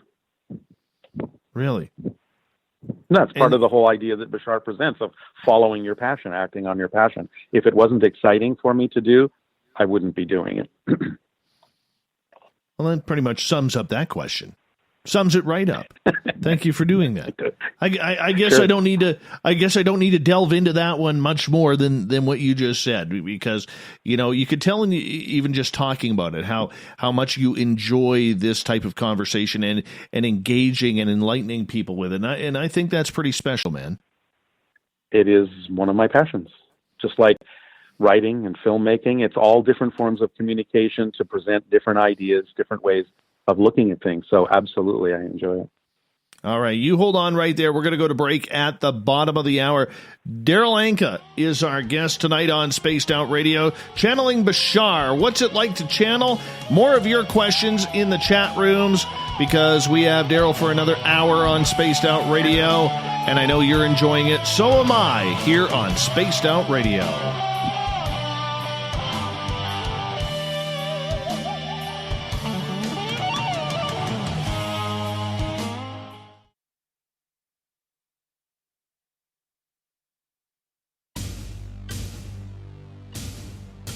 You wanted new SOR gear, and now you can have it. The SOR Vault is fully stocked with t-shirts, hats, hoodies, mugs, and everything in between, with great logos for you to choose from. So head on over to spacedoutradio.com, click on the SOR Vault, and go shopping. Pricing is quite affordable, and you can look good representing your favorite show. So go to our website and pick up your new SOR wear at the SOR Vault today.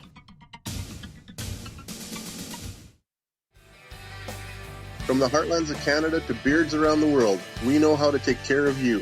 Fill your follicles with the Mighty Moose Beard Oil. All our oils and balms are handmade and 100% natural ingredients because we care about your beard. And hey, Use the promo code SOR2019 and get your Mighty Moose beard oil today. You can check us out on our website, mightymoosebeard.com.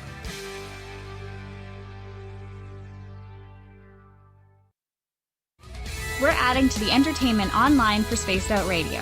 I'm Amber Beckrud, and I want to invite you to subscribe to our YouTube channel and check out Cryptid Tales, where I will take you on a journey into some of the strangest legends and lore from around the world, relaying the stories to you of the strange creatures and experiences that people have had throughout time. You can find Cryptid Tales at youtube.com/Spaced Out Radio, and while you're there, don't forget to check out our free archives and leave a comment. See you there. Hey everybody, the SOR Space Travelers is open. For just $5 a month, you can hang out with Dave and our crew privately in our members-only section. With your signing, you'll receive newsletters on what's going on with Spaced Out Radio. You'll have direct contact with the host during the show in our chat, live streaming videos, and a great forum for your posts and more. Become a space traveler now at spacedoutradio.com.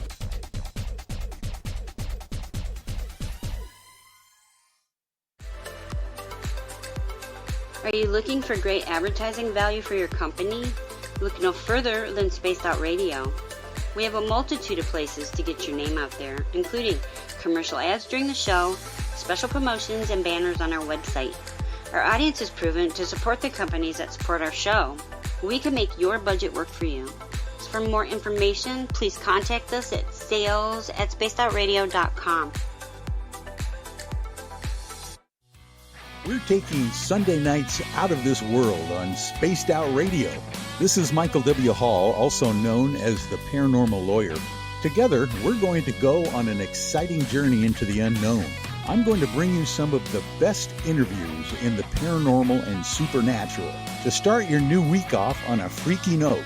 So tune in to Spaced Out Sundays with me, Michael W. Hall, only on spacedoutradio.com.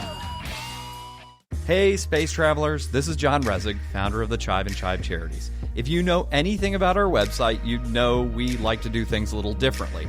We're not some faceless organization collecting money for a nebulous cause. Our donor dollars go directly toward life-improving items. Then we give those items directly to an underdog who needs it most. To become a donor with Spaced Out Radio's official charity, Chive Charities, just go to chivecharities.org/donate. Hello, space travelers. It's me again, Carl. Don't forget to join the Space Travelers Club for just $5 a month and follow Spaced Out Radio on Twitter @Spaced Out Radio. Our Instagram, Dave Scott SOR. Our Facebook page is Spaced Out Radio Show. Our archives are free at youtube.com/Spaced Out Radio. Come woo it up with Spaced Out Radio today. Bye!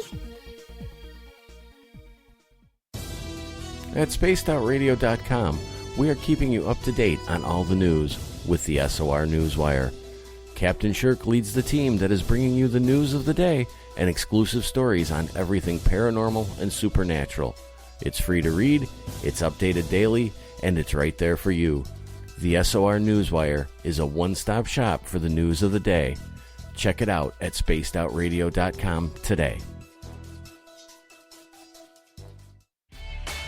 Cold drinks, great food, and the best music in Vancouver. The Moose Vancouver is the place to be, open until 2 a.m. nightly. Everything on the menu starts at just $6.95. Who serves food that cheap anymore? At the Moose, you'll never know who you'll run into. Rock stars, actors, athletes. It's the place everyone wants to be. So join us at the Moose Vancouver, the official party bar of Spaced Out Radio.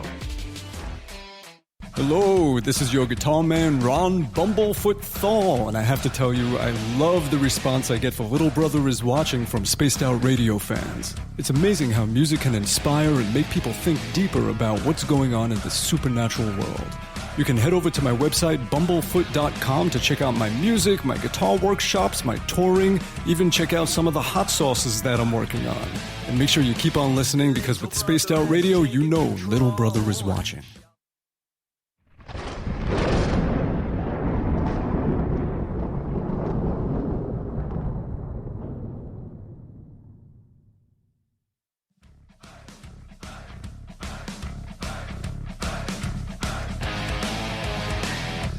Here we go as we've passed the halfway point of Spaced Out Radio tonight. I am your host, Dave Scott, sitting in the captain's chair of SOR headquarters. Thank you so much for taking the time to spend with us. I want to remind you that if you missed portions of this show or others, check out our free archives. Go to youtube.com/Spaced Out Radio. Just do me the favor, hit that subscribe button. Our website is spacedoutradio.com, where we have a plethora of features for you, including rocking out to Bumblefoot and reading up on Captain Shirk's SOR Newswire. On Twitter, you can follow us at Spaced Out Radio, and on Instagram at Spaced Out Radio Show. Tonight we are talking with channeler Darryl Anka. He's best known for the last 37 plus years of channeling and multidimensional being named Bashar. His website, bashar.org. Darryl, welcome back. Thank you, Dave. Happy to be here. Not a problem. Not a problem. We're glad to have you here as well. Now, I do know there are some questions in the chat rooms here that I'm going to try and get to here momentarily, but I want to ask you, in regards to the channeling side of things, have you ever been taken to places that you have personally have said, look, I don't want to go here. This is uncomfortable for me, and I don't feel safe? Has that ever happened? You mean in the channeling itself? Yes. No, never. Because again, the channel is always allowed to be in control. So you get to regulate how things happen, when they happen, things like that. And again, remember, the entity has your best interests at heart. Otherwise, what would be the point? Because if something is going to freak someone out and you're not going to be able to really do the channeling as efficiently, then that wouldn't serve getting the information through to anyone else either. So it's always going to be generally left up to your own general agenda. Now, again, the entity might say, well, you want to take a look at this now, you want to do this now, you want to feel something different here, you want to take it to another level. But again, you get to say, sure, or let's wait a while. So, no, I've never really experienced anything other than getting used to the energy in the beginning was a little physically uncomfortable, but that was just because I was getting in the way by not divesting myself right away of, outdated beliefs or resistance or, fears or just not knowing what was going on or anything like that. But once I did, it all smoothed out and it became a very uplifting, buoyant, energizing kind of an experience. Have you ever had a situation where you've wanted to see things but were told you weren't allowed to? Yeah, there have been sometimes things like that where the entities say it's not really appropriate at this particular moment. Now, I have had 4 sort of like dream encounters with Bashar where he has been able to sort of show me things that I've been curious about and download information and things like that I have personal interest in. So, those have been sort of the equivalent of saying, okay, we can give you this much, but more than that is not appropriate at the moment because you're in a process where you have to also figure things out for yourself. And we can't just ruin all the surprises. We can't just unwrap all the presents for you. So we'll give you this much. And then the rest of it, you kind of have to get to another point before we can give you more. Because the channel has to grow too. The channel has to learn. The channel is not just a vessel for information. It's also about letting the channel improve as a person, as a being, which of course also makes you a better channel if you do. So, yeah. Once you get the hang of channeling, and this is just step away from Bashar here for a quick second. Is it almost like being like all of a sudden your own energy becomes like a Kmart blue light special where every being out there now knows you know how to channel and may try to get through to you to get a message out? Well, I would say maybe the ones that might be appropriate, sure. The ones that might be relevant for you, sure. Not every being is relevant for you. But if you become better at it, I'm sure it sort of turns on a light and people out there or beings out there or up there, down there, in there, know and can register that that's a possibility now, like another door is opened. But only the ones that are really relevant for you will be the ones that will make an approach. Gotcha. And still up to you to decide. Okay. Let's get to Anthony in the UK. His question. He goes, I'm afraid of channeling. Are there any tips that you have on how to embrace this concept? Well, first, let me go back to the idea that everyone naturally channels. Anytime that person has done anything that they love to do, they're in a channeling state. So in that sense, you've experienced the channeling state, Timothy. And it's not that big of a deal. You didn't even know you were doing it, probably. The idea of connecting to an entity, okay, I can understand that might give people pause because, again, they might have definitions of the idea of what will happen and so on and so forth. But really, it's not something to be afraid of because, again, when you get into a channeling state, it's a vibratory frequency that by definition doesn't actually allow negative things to happen.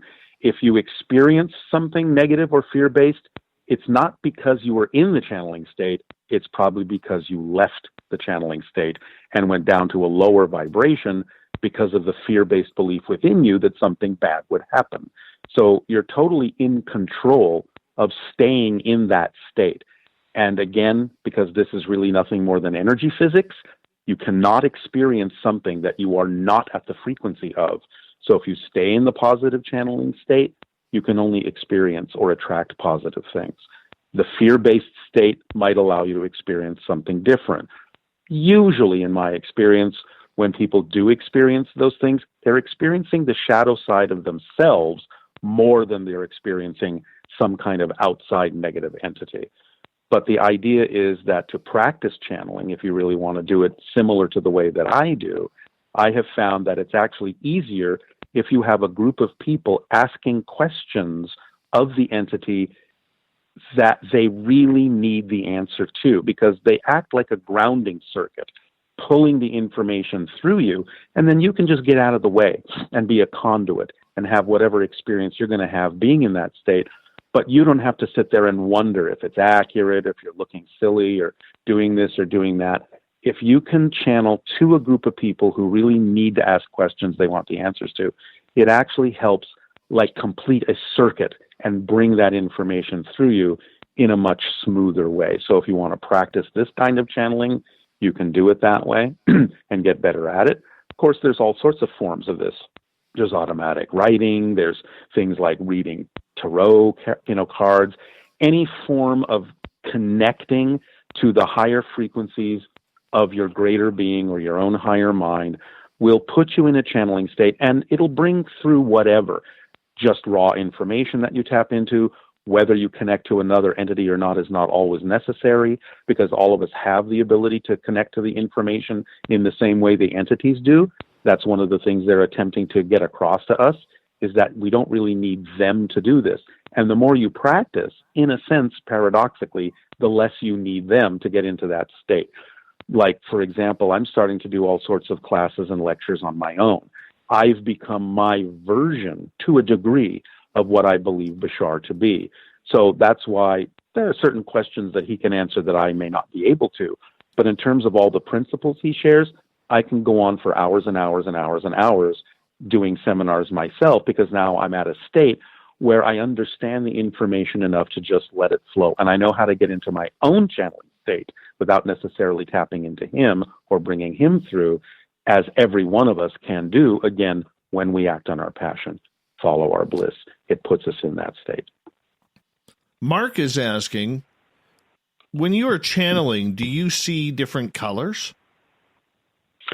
Yeah, it's like I'm falling into a daydream. Now, that's just me. There might be different things that people experience in different ways.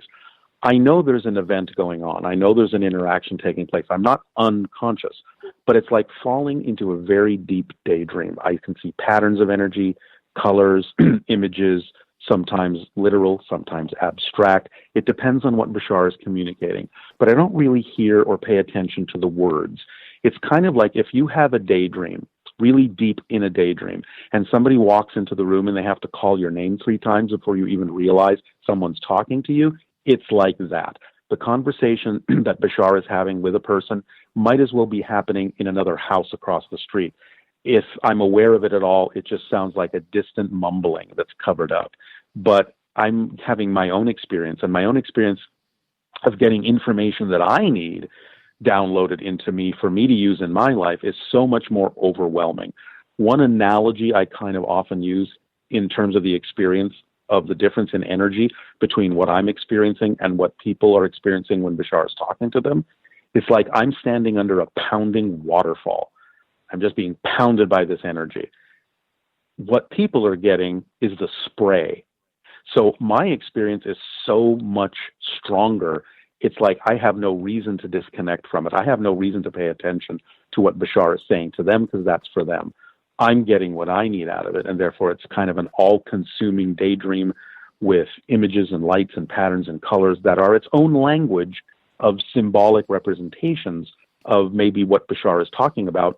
Or if it's not something relevant for me, I can have a completely different conversation with him and get information for me while at the same time he's also getting information for another person out there in the audience. So it's an interesting and unusual dynamic state of energy. Yeah, that's the best I can think of how to describe it.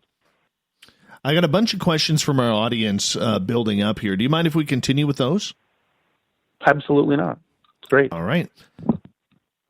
Let's see here. Mary Jane is asking, do you have information on light workers and what they're all about? Well, there's a lot of ways to interpret that idea. I think anyone who is pursuing the expansion of consciousness, the expansion of their connection to source and spirituality, in raising their vibration, in a sense, could be said to be a light worker. I don't necessarily know that I would limit it to a particular group of people.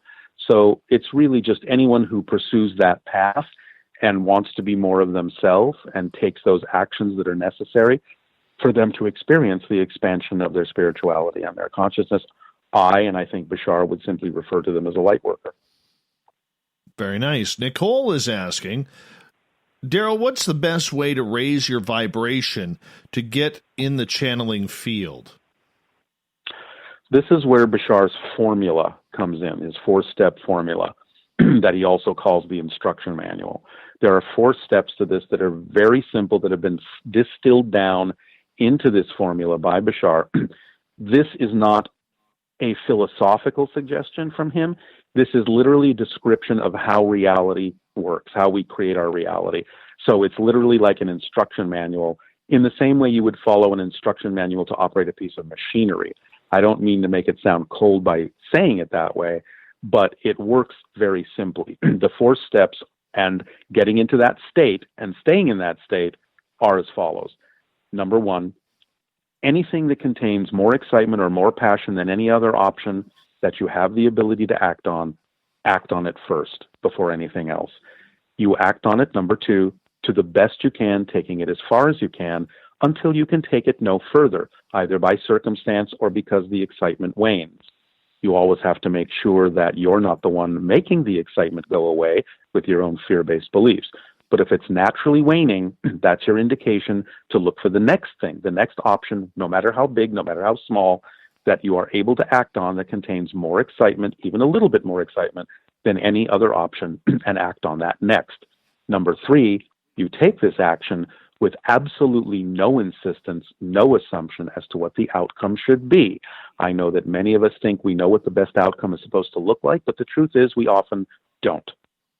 So if we use the symbol of an ideal outcome as a visualization to get us into the excited state, but then drop that picture and don't insist on it, we actually remove a limitation and prevent the idea from being limited, because who knows, the ideal outcome might be many times more amazing than your physical mind was even capable of imagining.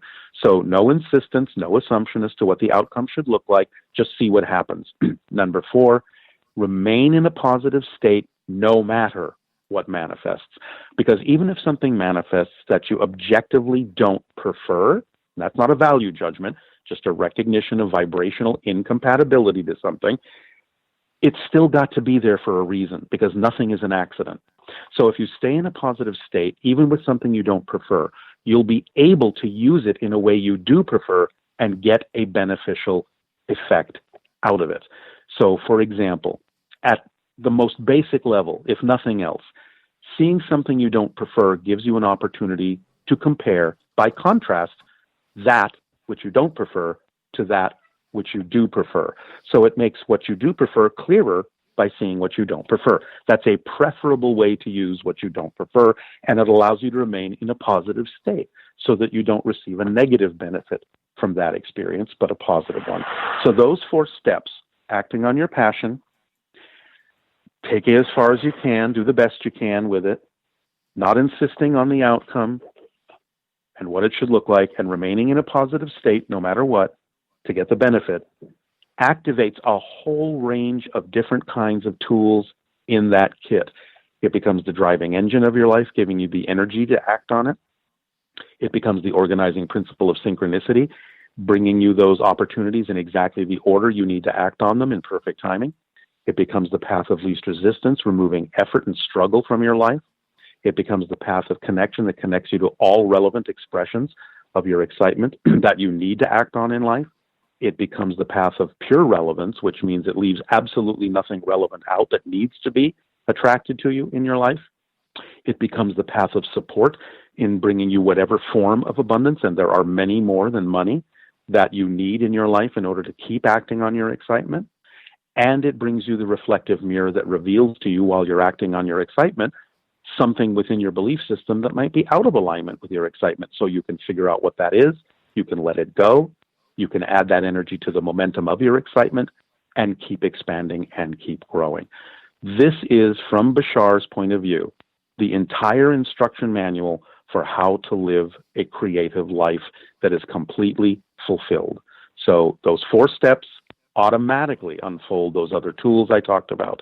So the 4 steps are all you really have to remember. But more importantly than remembering them, it's very important to act on them. And I know that when you do, because I've experienced it myself, and I've heard from a lot of other people who've also applied these principles very precisely in their lives, it makes a big difference. And your life can turn into something much more creative, much more joyful, with less pain, less suffering, less fear.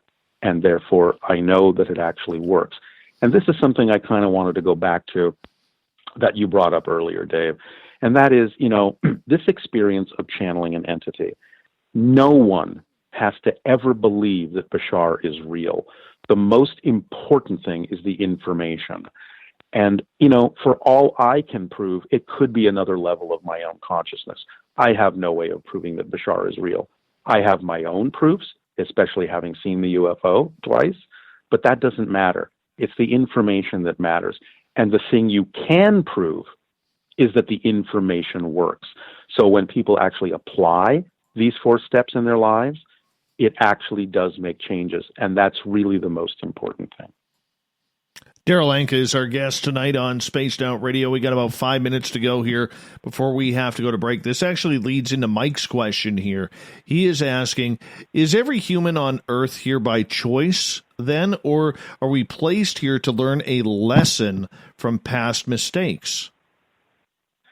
You are here by choice, by your own choice, to learn lessons, not necessarily from past mistakes, but to discover yourself from a new point of view. Because the process that happens on Earth, or at least has been for a long time, is you kind of forget who you are as a greater being. And the purpose of that is to remember who you are from a new perspective. That's how creation actually expands. The structure of existence never changes. What changes is your relationship to it, your perspective of it, your experience of it constantly changes. That's what's expanding in existence and in creation, but the structure never changes. So being here, being anywhere, is by choice for your own reasons. If you feel it's a balancing act, that you have to bring something back into balance by having this experience, then fine. You could say, all right, I'm going to learn from past mistakes, but that's still your choice. You're not placed here by anyone but yourself, as far as I understand it, and as far as Bashar has explained it. But it's up to you to decide what to do with this experience. Tina is asking, is there a difference between channeling, a psychic, or mediumship? In some senses, no. It's only a matter of the way in which you sort of use the state of being you get into. So in channeling and mediumship, you're connecting vibrationally, matching frequencies with what appear to be either higher versions of yourself or other entities, whether they be physical or not.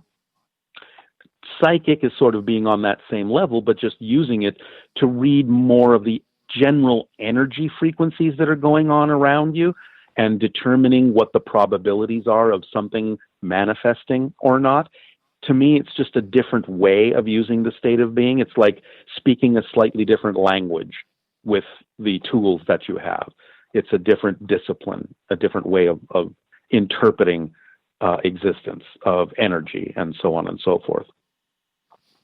All right. Julie is asking, Darryl, are both consciousness aware at the same time? Could you repeat that? Well, I think there's a word missing here because I'm reading it cold here.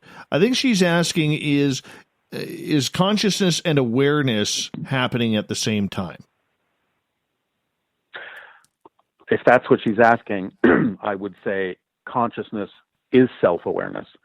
It's like saying, everything is made of one thing. There is only one thing. And everything is a reflection of that one thing. The one thing by itself, let's say, and I know this is, using Earth terminology, so I know it's going to be a little bit crude or simplistic, but something that is one thing has no differentiation within it. It is unaware of itself. In order to actually have consciousness, self-awareness, you have to have some sense that there is something other than self as a reflection, so that there's a difference between the two. So you could say, in a sense, that the one thing had to have something within it that allowed it to experience itself as something other than the one. And that immediate reflection creates self-awareness and, in a sense, allows, let's say more precisely, for the expression of consciousness.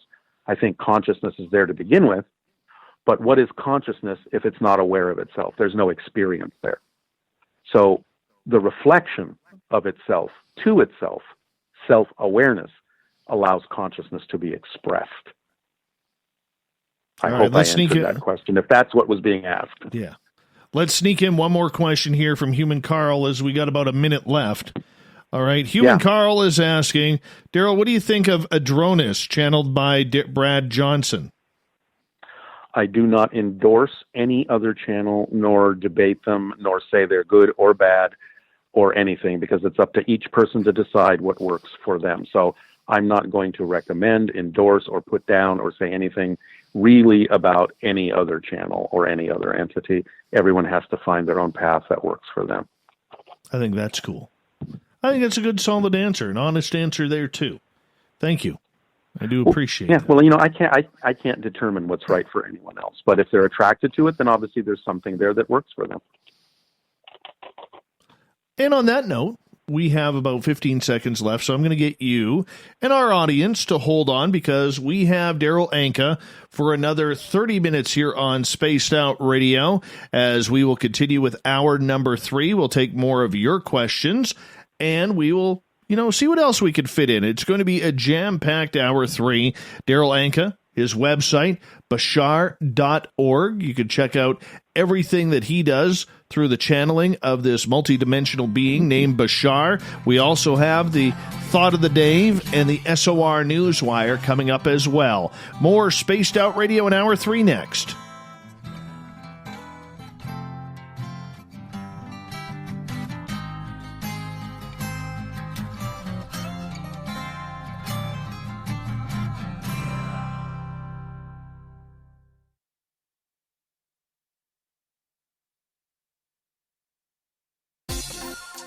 For the price of 1 cup of coffee a month, you can become an SOR Space Traveler. The Space Travelers Club is a place where you can interact with other listeners, either live during the show or on our great forum. We want your stories, pictures, comments, and ideas. You'll get live video streams, exclusive content, and be a part of our newsletter. Stay in touch with everything SOR. The Space Travelers Club is just $5 a month at spacedoutradio.com. We're adding to the entertainment online for Spaced Out Radio. I'm Amber Beckrud, and I want to invite you to subscribe to our YouTube channel and check out Cryptid Tales, where I will take you on a journey into some of the strangest legends and lore from around the world, relaying the stories to you of the strange creatures and experiences that people have had throughout time. You can find Cryptid Tales at youtube.com/Spaced Out Radio. And while you're there, don't forget to check out our free archives and leave a comment. See you there. We are scouring the world for the most intriguing stories of your day. Take the time to read up on the SOR Newswire, where our team, led by Captain Shirk, will deliver to you some of the best paranormal and supernatural news, along with some stories that will blow your mind from the weird to the wacky. It's the news outside the news that piques interest, and that's what we're looking to deliver to you. The SOR Newswire, only at spacedoutradio.com. Looking for creative ways to get your company out in the public? How about advertising on Spaced Out Radio? Our sales department is waiting to hear from you, and we can work around any budget. From commercial spots to banners to special promotions, there are many opportunities to get your name and product out to our SOR listeners. For a price guide and more information, please contact us at sales@spacedoutradio.com. Hello, space travelers. It's me again, Carl. Don't forget to join the Space Travelers Club for just $5 a month and follow Spaced Out Radio on Twitter @Spaced Out Radio. Our Instagram, Dave Scott SOR. Our Facebook page is Spaced Out Radio Show. Our archives are free at youtube.com/Spaced Out Radio. Come woo it up with Spaced Out Radio today. Bye!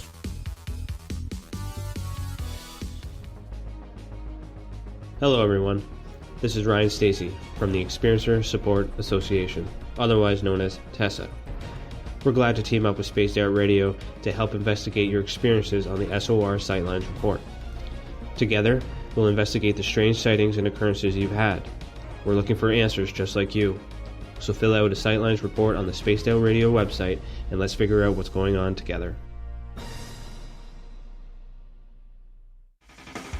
The party is always on at the Moose Vancouver. The Moose Vancouver is where you want to be when visiting Canada's West Coast. Open until 2 a.m. nightly, the Moose cranks up the rock while serving some of the best rated food in the city. The menu starts at $6.95. Why party anywhere else in Vancouver when the Moose is right there? Get your horns up and rock with the Moose, the official party bar of Spaced Out Radio. Hi there, this is the paranormal lawyer Michael W. Hall. I'd like to invite you to listen in each Sunday night where we're going to open up your eyes to everything strange and paranormal. I will be hosting some great guests with topics that affect us all, such as UFOs, ghosts, and everything paranormal. Let's learn together on Spaced Out Radio Sunday with myself, Michael W. Hall, the paranormal lawyer at spacedoutradio.com. We all know on Spaced Out Radio we love a good beard and mustache, so why not take care of your facial hair with Mighty Moose Beard Oil? Made in Canada, we're taking care of beards and stashes around the world. We use 100% natural ingredients with our oils and balms to make your whiskers feel silky smooth.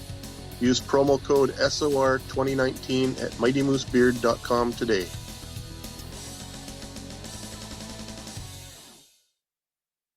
Hey, space travelers, this is John Resig, founder of the Chive and Chive Charities. If you know anything about our website, you know we like to do things a little differently. We're not some faceless organization collecting money for a nebulous cause. Our donor dollars go directly toward life-improving items. Then we give those items directly to an underdog who needs it most.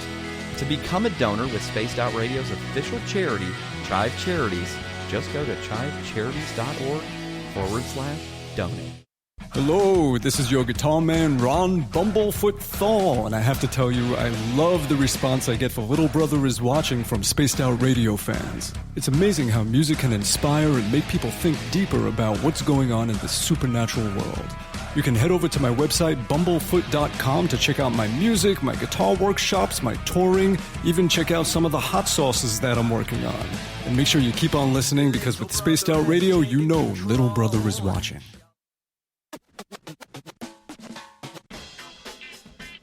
The SOR Vault is open for business, and do we have some cool swag for you to pick up? All you have to do is head over to our website and click on the SOR Vault. You have a variety of cool logos to choose from, and put them on anything you want. T-shirts, hoodies, hats, coffee mugs, you name it, we can get it to you. So do your shopping by supporting the store you love. Get your Spaced Out Radio swag at the SOR Vault today.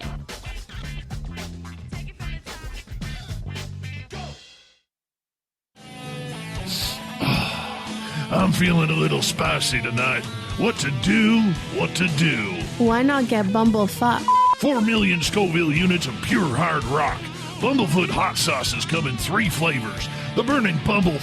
Tone it down a bit with Bumblicious and throw the sauce on everything. Spice it up. Bumble me, baby. Bumblefoot hot sauce. Get it today at kajans.com. Would you like to connect with us? Head to spacedoutradio.com for all your latest show info. Now, back to Dave Scott and SOR. Third and final hour of Spaced Out Radio is underway tonight. I am your host, Dave Scott. Thank you so much for taking the time to join us. We really do appreciate it. Hi to everyone listening in on our terrestrial affiliates around North America and digitally on TalkStream Live and Revolution Radio. Remember to check out our archives. They are free at youtube.com/Spaced Out Radio. Just do me the favor, hit that subscribe button. The Desert Clam has set the password for tonight in the SOR Space Travelers Club. Somnolescent. Somnolescent is your password. Use it wisely, Space Travelers, as the Clam sets the password each and every night right here on Spaced Out Radio. Our website is spacedoutradio.com. We have a plethora of features for you, including rocking out to Bumblefoot and reading up on Captain Shirk's SOR Newswire. On Twitter, you can follow us at Spaced Out Radio, and on Instagram at Spaced Out Radio Show. For the final time tonight, we introduce Darryl Anka. Channeling Bashar has been the topic of the night, where we learn all about channeling, what the messages are. We're taking a bunch of questions from the audience. If you're in one of our chat rooms or on Twitter at hashtag Spaced Out Radio, you can always join in as well. Darryl's website is bashar.org. Darryl, thank you so much for being with us tonight. Once again, absolutely my pleasure. Thank you so much for the opportunity. All right, let's get back to some audience questions here. Evasius is asking, how does Bashar, or you, Darryl, recommend we deal with addictions that we want to get rid of? Well, again, it's about responsibility and understanding the mechanism behind that. As Bashar has explained it, most addictions have to do with feeling that there's something missing, that there's an empty space within the self. And you're trying to fill that space, but you don't know what to fill it with. So instead of connecting to the idea of your self-empowerment and filling it with your connection to source, it's about looking for things in the physical realm that can either feel temporarily like it fills it or numb it out to the point where you don't have to deal with it so that you're not in pain anymore. So the idea, I think, in general, as he's described it, is to find that thing, that belief that prevents you from feeling your fulfilling connection to your own power, to know that you're a self-empowered being, that you're not a victim, that you're not empty, that you're not disconnected, not really. Even though you may experience disconnection, you can't actually be disconnected. It's helping people learn things like that that can start them on a path back to more wholeness, where they understand that they don't have an emptiness within them that needs to be filled with something or needs to be numbed with something that prevents them from dealing with it, because then they can be in denial that it even exists. It's about getting in touch with those fear-based beliefs, finding out what they're telling you, and really paying attention to know that they're telling you things that really have nothing to do with who you truly are as a powerful being, as a reflection of creation. Now, I know that's oversimplified at the moment because we don't have a lot of time to go into it. Bashar's talked about many other ideas of how to handle the concept of addiction, but that's the beginning of it, is to really understand that you're never really disconnected. You can create a sense of disconnection and disempowerment but you actually have to be connected and powerful to do that. All right, let's move on here. Chris is asking, do you have a ritual or can you drop in and out of channeling at will?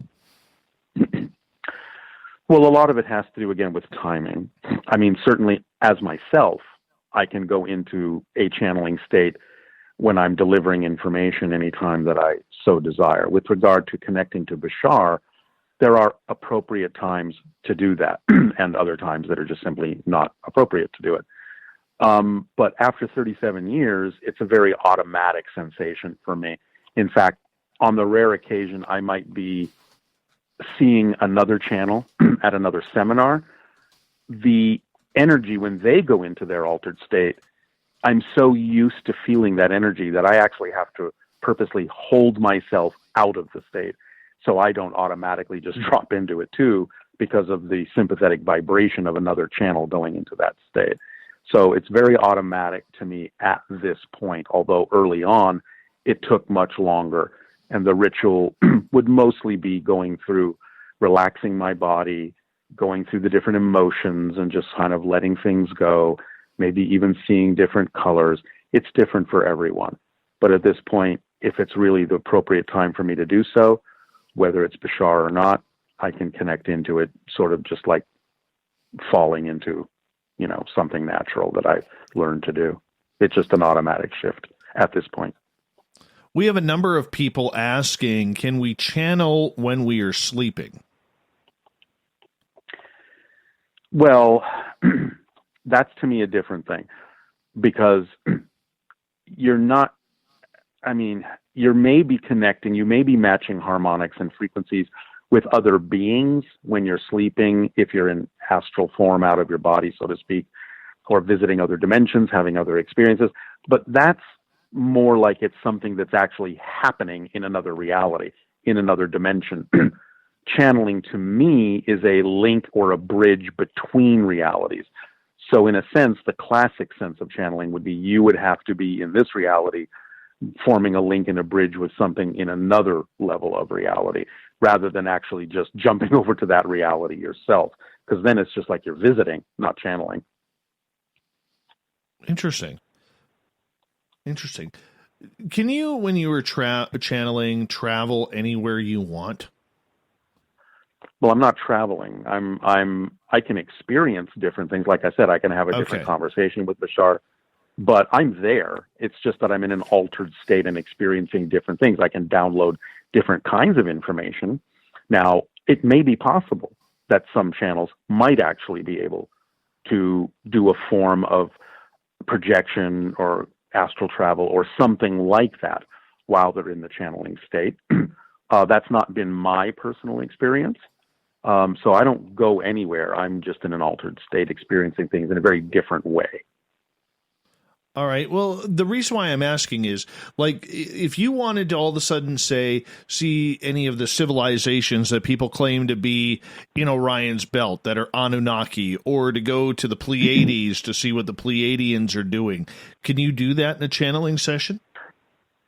Well, Bashar can show me images of those things. He can bring those images to my attention without me having to actually literally go anywhere.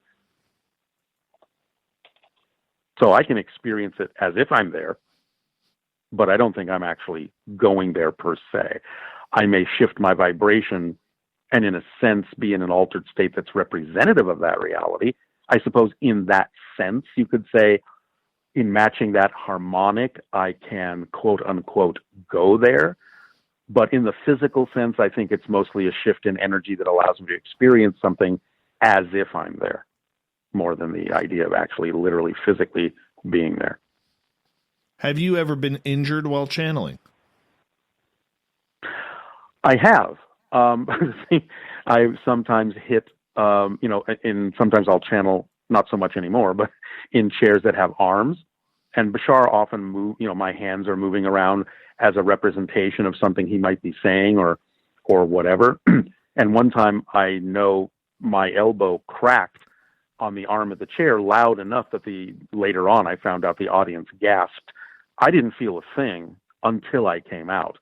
And then my elbow was really painful. But in the channeling state, one of the things we discovered when my head was wired to the brainwave machine is that the pain centers in the brain shut off. So I don't usually feel a thing, even though things like that on rare occasions have happened. Now, one other thing that happened once was as I began to go into the channeling state, I suddenly had a sensation very identical to being hit in the head with something very hard.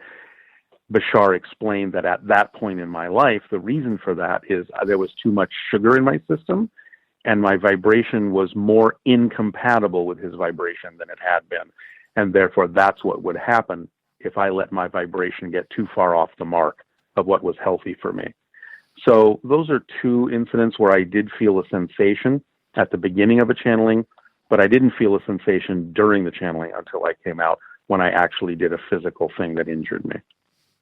I bruised my chest to the point where I thought I was having a heart attack. During a channeling? Yeah. Did I you was feel channeling it at the time? Oh yeah, I was channeling. Oh, you felt it. Okay. Yeah, I was channeling for a friend of mine named Samantha Mowat, and she wanted me to see if I could see the Pleiades.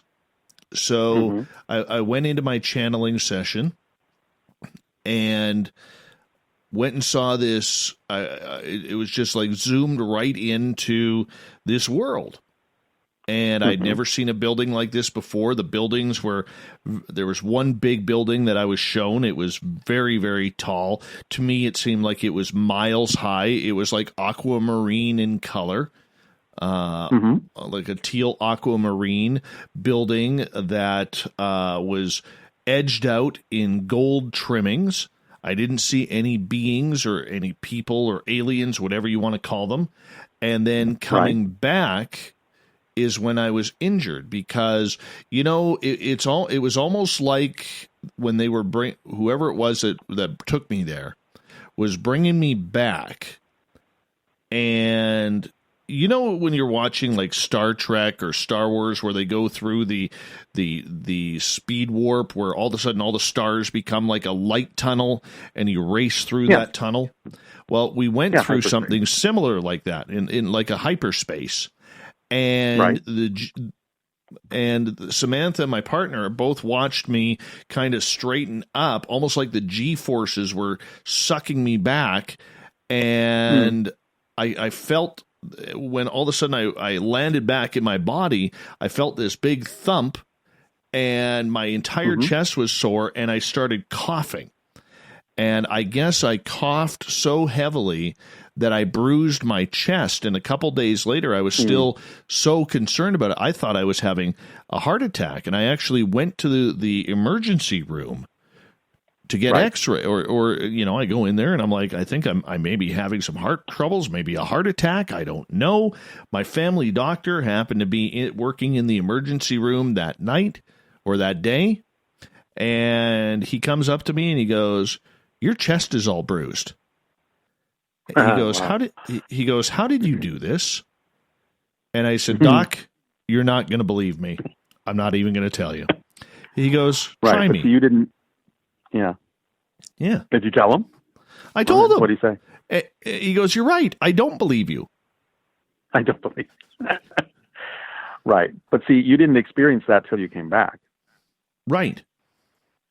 That's what I'm saying. You didn't experience it during the thing. You experienced it when you were back. Yeah, it was when they almost put me back in my body, if I can use that term. I don't know how else to explain that. Yeah, no, that's fine. But during the experience, you were just having the experience. For sure. For sure. Yeah. So, yes, I actually have on record my injury. Well, cool. Yeah, it's kind of cool. I thought so. Yeah. All right. I mean, not that you have to be injured, but no, I didn't. Yeah. You know, my chest hurt for a couple of weeks, though. I know that. But see, that was in a sense kind of like leaving you with some sense of proof that something actually happened unusual to you, so that you could kind of get a sense of the reality of it. You know, the physical reality of having done something. Yeah. So yeah, sometimes those things will happen. Yeah. Mike is asking you a question here, if you don't mind. He is asking, has Bashar ever told you about whether or not there is any truth to the tales of the Anunnaki, gods and aliens breeding with humans in the past? Yes, he has, and he said of course, not necessarily all of the information is accurate, but he said, yes, it's generally true. We are already hybridized as Homo sapiens. Interesting. Yeah, it's part of the bigger story. And again, there may be some misinterpretations about some of those things, but in general, yes, he has said that's an accurate depiction of what happened somewhere between 300 and 500,000 years ago. Very cool. Very cool. Ross is asking, Mr. Anka, have you met any lion-type races? I have not, and I don't think Bashar has ever spoken about that. I don't think he's ever been asked about that. So I've never seen an image in my mind when he's channeling through me of those kinds of beings. What does Bashar think of this current round of potential UFO/alien disclosure that is going on? Well, he's said that it is actually the very beginnings of disclosure, that we are finally arriving at a point where we're starting to admit that these beings, these craft exist. We're not necessarily always saying, oh, yes, it's extraterrestrial, but we're starting to publicly admit that there's something going on. So he's saying it's the very, very early stages of disclosure. And, he thinks that's a positive sign. What does he think about in regards to the fact that there is a complete, in my opinion, and I could be wrong about this, but just in what I see and many others do, that there's a complete narrative that is going on here that is very, very enclosed by government officials, ex-spooks who we've been told not to trust, but now we're supposed to trust them with this realm of disclosure or this incarnation of disclosure. What's Bashar's thoughts on that? Well, again, he doesn't dive too deeply into conspiracy theories, but yes, there have been people that have been keeping a lot of that information under wraps. But he's also said there are people now on the inside who are attempting to get that information out. There's a definite difference of opinion going on the inner circles that are involved with this stuff. And ideally, the information will come out in a way that benefits us and not something that gets manipulated in a different way, in a negative way. He doesn't go too deeply into that, except to acknowledge that there are degrees of that are happening. Again, he will say some of the stories are a little bit exaggerated. But overall, generally, yes, we are having a difference of opinion in our collective consciousness about which way we want to go with this, what's positive, what's negative, what's fear-based, what's joy-based. And it's causing an actual split into different parallel realities. So those that are on a particular vibrational path will ultimately experience one reality that may have open contact. Those that are not necessarily wanting to experience that path will not experience that. They'll experience a different version of Earth. But right now we're seeing the overlap of a multitude of different versions of Earth so that we can make up our minds as to which version that we would like to experience. So a lot of that is going on. Again, it's kind of a deep and complex answer to that question. It's not a simple answer, but that is the simplistic version of it that I can give in the time that we have. All right, we got less than 5 minutes to go here on Spaced Out Radio. Darryl Anka is our guest tonight on the show, channeling Bashar. Looking towards the future, whether it's with future ET contact, whether it's with UFOs, or just the idea of where humankind is heading, are we ever going to see positivity again and people trusting each other again? Are we getting to that point? Well, I believe we will. This is kind of what I was saying, is this is the opportunity for us to decide now what kind of a world we would like to experience. But again, it's not that we change the world we're on. It's that we change ourselves and shift to another already existing version of Earth that is more reflective of the change we made within ourselves. That's what Bashar is saying. There's already a multitude of simultaneously existing versions of Earth right now in a multiverse of parallel realities. We are navigating ourselves with the choices we make in the direction of whatever version of Earth is actually more representative of what we prefer. But people who are necessarily holding on to fear-based beliefs won't experience the same version of Earth that other people do who are willing to let go of those fears. So there will be a multitude of experiences, and it just depends on sort of what train track you're on as to what destination you arrive at, and this is the time to make those decisions. Okay, so is it those decisions made individually, or are they made by the political side that seems to be in complete upheaval everywhere in the world right now, especially in the Western civilized world? They are made individually and collectively. It just depends on what you align with and what you don't align with that determines what direction you navigate in. So you look at the things that other people are making as choices. You decide whether or not it's a choice that's aligned with your compatibility, what you prefer to see or do, and then you make the choices to act in the direction that you prefer, like a citizen of the world you would prefer to live in. And that makes the difference and helps navigate you in the other direction. Bashar says, just because you can see other people making choices you would never make doesn't mean those choices can actually affect you. He sort of created this analogy. If we're splitting into parallel realities now, we're able to see realities that we do not vibrate in accord with, in alignment with. But just because you can see them, it's like there's a glass wall between you. And you can see through the glass wall, and you can see choices that people are making that you don't align with, but the effect of those choices can't reach you. You're actually in a different reality. So don't be fooled by the fact that just because you can see people making choices you don't prefer, don't be fooled in thinking that you actually exist in the same reality that they do. All right. We have about 90 seconds left here on Spaced Out Radio with you tonight. And I want to say a big thank you for you coming on down and spending some time with us, explaining channeling, talking about Bashar, and introducing our audience to Bashar if they were not familiar with what you do. Do us a favor. Let our audience know where they can find more information about you, Bashar, and maybe some courses. Well, again, all of the public events and private sessions can be found at bashar.org, BASHAR.org. If people are interested in either the novels or filmmaking, they can go to DarrylAnka.com, DarrylAnka.com.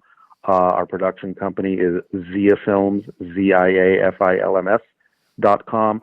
And between those, they can probably find out everything that we're doing, either looking at some of the movies we've made or looking at some of the recordings of Bashar's information.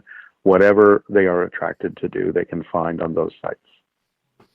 I really do appreciate it, man. Thank you so much for coming on in and enjoying your night. And your phone lasted. Your phone battery saved us tonight. It did. It's functioning perfectly. It's not even halfway down. Oh, that worked out very well then. Very well. Yeah. Well, thank you so much, Darryl. So, thank you. My pleasure. Appreciate thank that. You so very much. Darryl Anka, everybody. Remember his website, Bashar.org, if you want to learn more about what he is all about, what Bashar is all about. It is a very, very interesting site. It goes into many, many different directions, so I think you'd be pretty happy with that if you check it on out. Coming up next, we have the SOR Newswire and the Thought of the Day. Stay tuned. More Spaced Out Radio coming up next.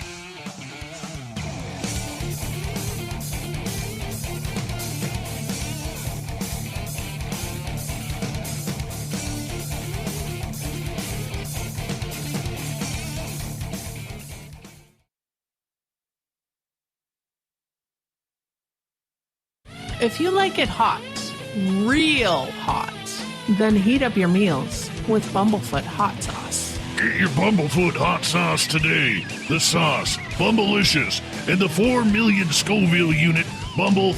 We're going in hot, real hot, coming out even hotter. Keep the milk nearby.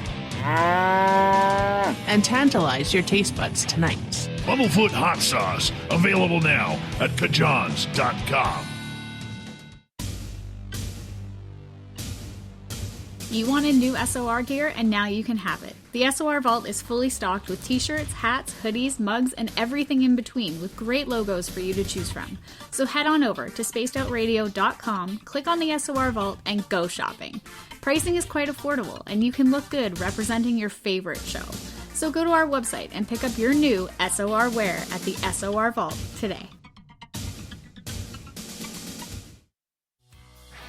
Hi there, this is the paranormal lawyer Michael W. Hall. I'd like to invite you to listen in each Sunday night where we're going to open up your eyes to everything strange and paranormal. I will be hosting some great guests with topics that affect us all, such as UFOs, ghosts, and everything paranormal. Let's learn together on Spaced Out Radio Sunday with myself, Michael W. Hall, the paranormal lawyer at spacedoutradio.com. Are you looking for great advertising value for your company? Look no further than Spaced Out Radio. We have a multitude of places to get your name out there, including commercial ads during the show, special promotions, and banners on our website. Our audience is proven to support the companies that support our show. We can make your budget work for you. So for more information, please contact us at sales@spacedoutradio.com. Hello, this is your guitar man, Ron Bumblefoot Thal, and I have to tell you, I love the response I get for Little Brother is Watching from Spaced Out Radio fans. It's amazing how music can inspire and make people think deeper about what's going on in the supernatural world. You can head over to my website, bumblefoot.com, to check out my music, my guitar workshops, my touring, even check out some of the hot sauces that I'm working on. And make sure you keep on listening, because with Spaced Out Radio, you know Little Brother is watching. We all know on Spaced Out Radio we love a good beard and mustache, so why not take care of your facial hair with Mighty Moose Beard Oil? Made in Canada, we're taking care of beards and stashes around the world. We use 100% natural ingredients with our oils and balms to make your whiskers feel silky smooth. Use promo code SOR2019 at mightymoosebeard.com today.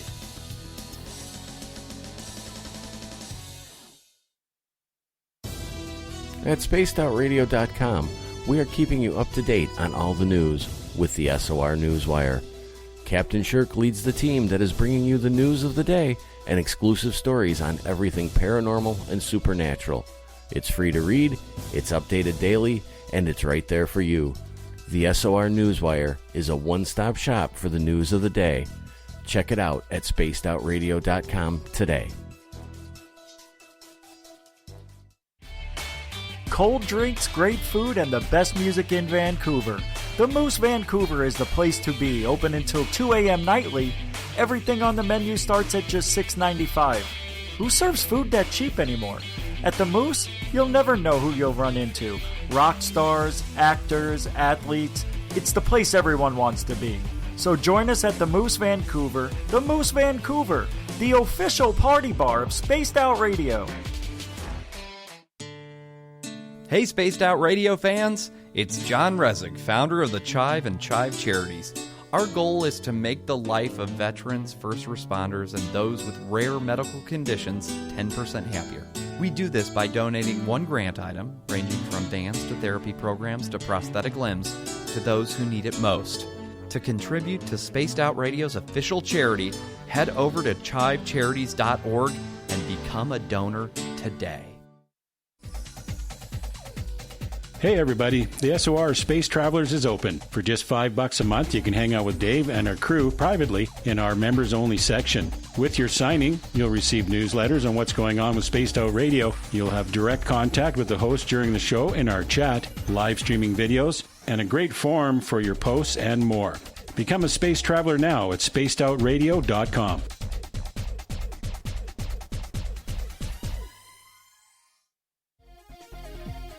Hello, space travelers. It's me again, Carl.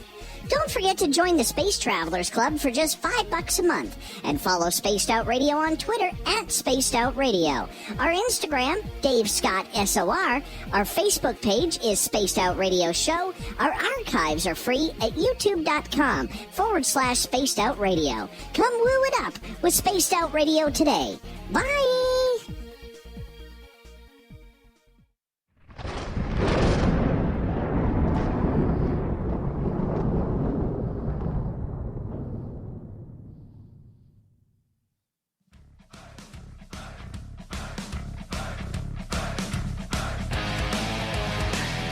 We've rounded third. We're heading for home tonight on Spaced Out Radio. I am your host, Dave Scott. Thank you so much for joining us and being in attendance for tonight's show. Even though we don't take roll call. Maybe we should one night. Take roll call. Who's here? Carl, are you here? Not human Carl, but Carl the alien. Are you around? No. Anyways, if you want to check out our free archives, go to youtube.com/Spaced Out Radio. Do me the favor, hit that subscribe button. Our website is spacedoutradio.com, where we have a plethora of features for you, including rocking out to Bumblefoot and reading up on Captain Shirk's SOR Newswire. Follow us on Twitter at Spaced Out Radio and on Instagram at Spaced Out Radio Show. Speaking of the news.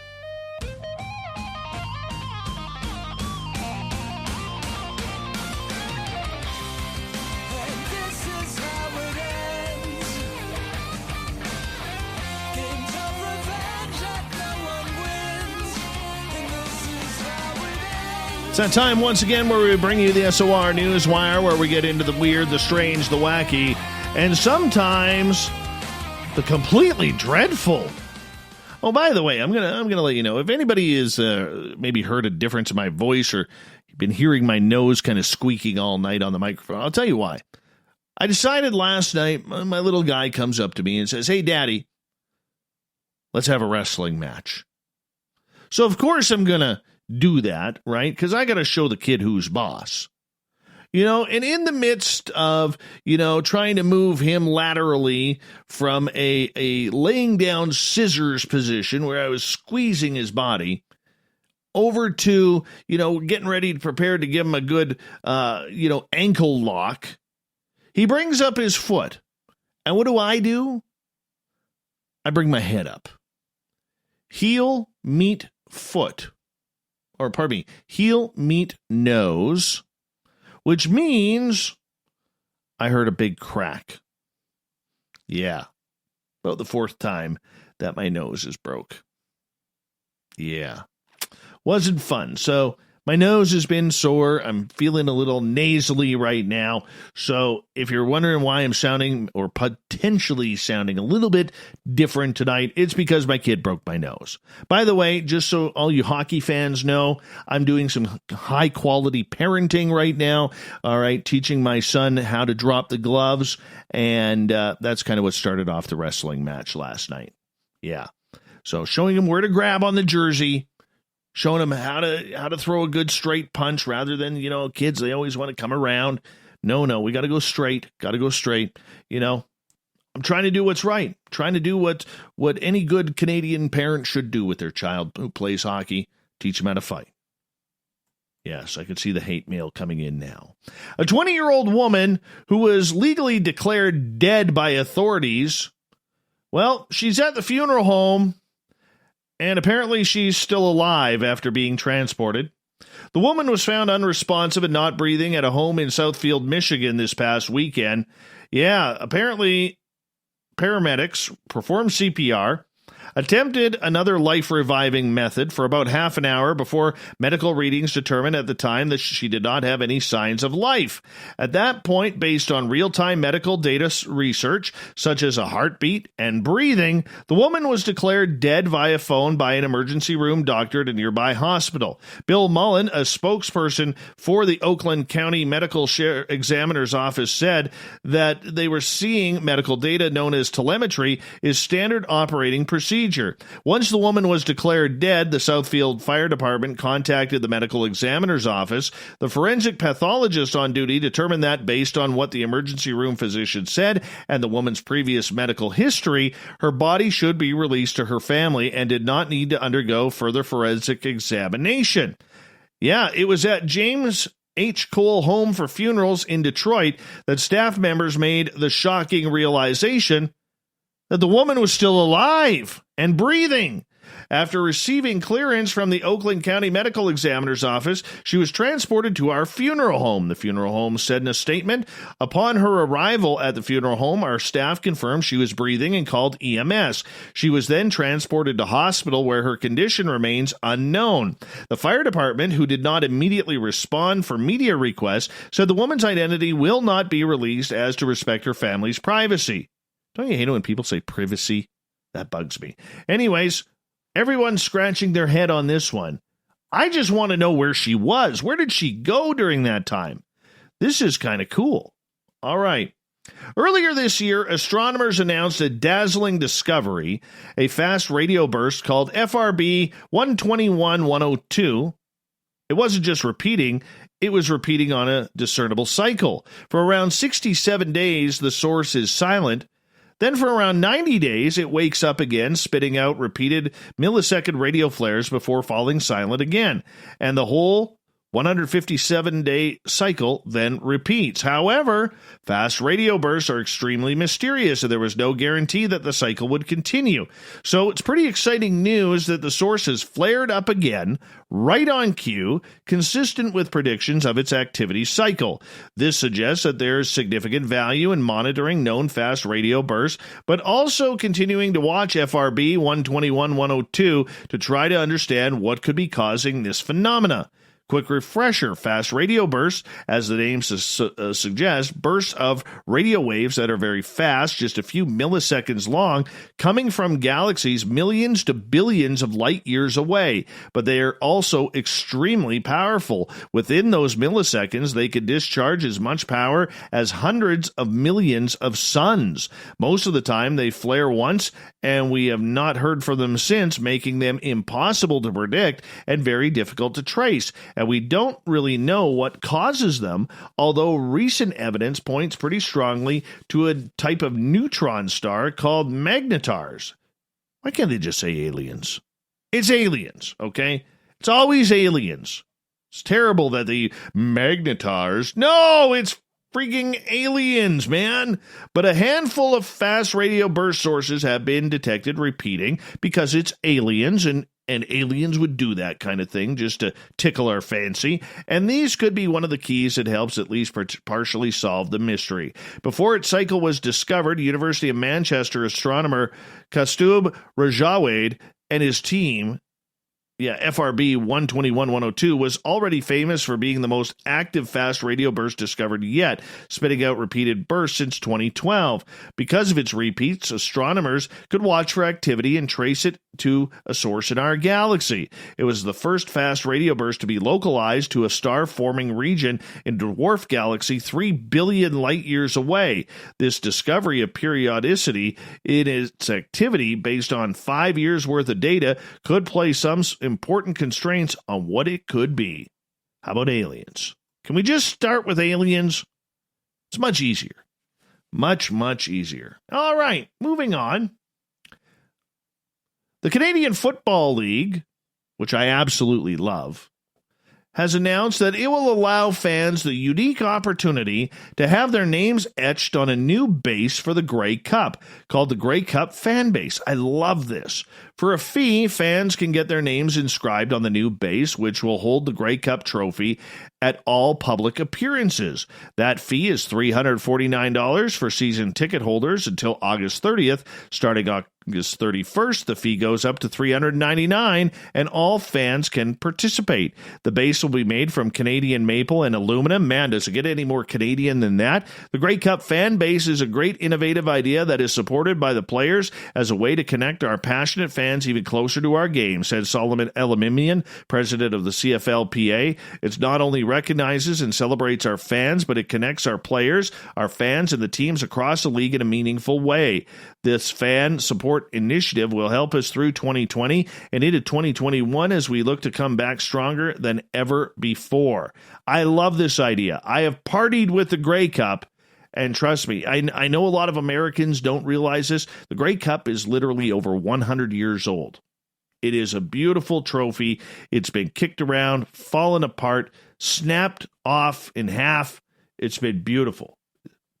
It's a beautiful trophy. And I got to party with it one night. One night. It was a great, great night. Thank you to the BC Lions for that night. Yes. Okay. Speaking of space, remember the headlines abound about the asteroid heading towards Earth and perhaps the most opportune time during a terrible year? November 2nd, the day before the presidential election, it sounded too good to be true, an asteroid to wipe us all out before what would surely be a very contentious election process.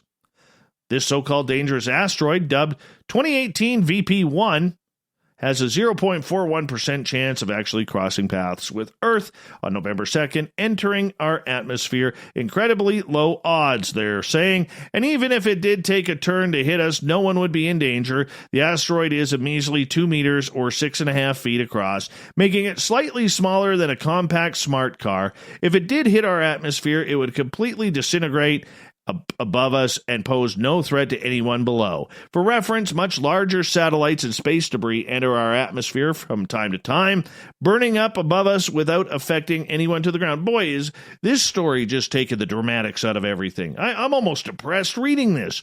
I understand it's 2020. The year is just fully incredibly bad odds, so it would have been very poetic for the asteroid to threaten to kill us all right before the U.S. election. But the thing is, asteroids whiz by Earth all the time.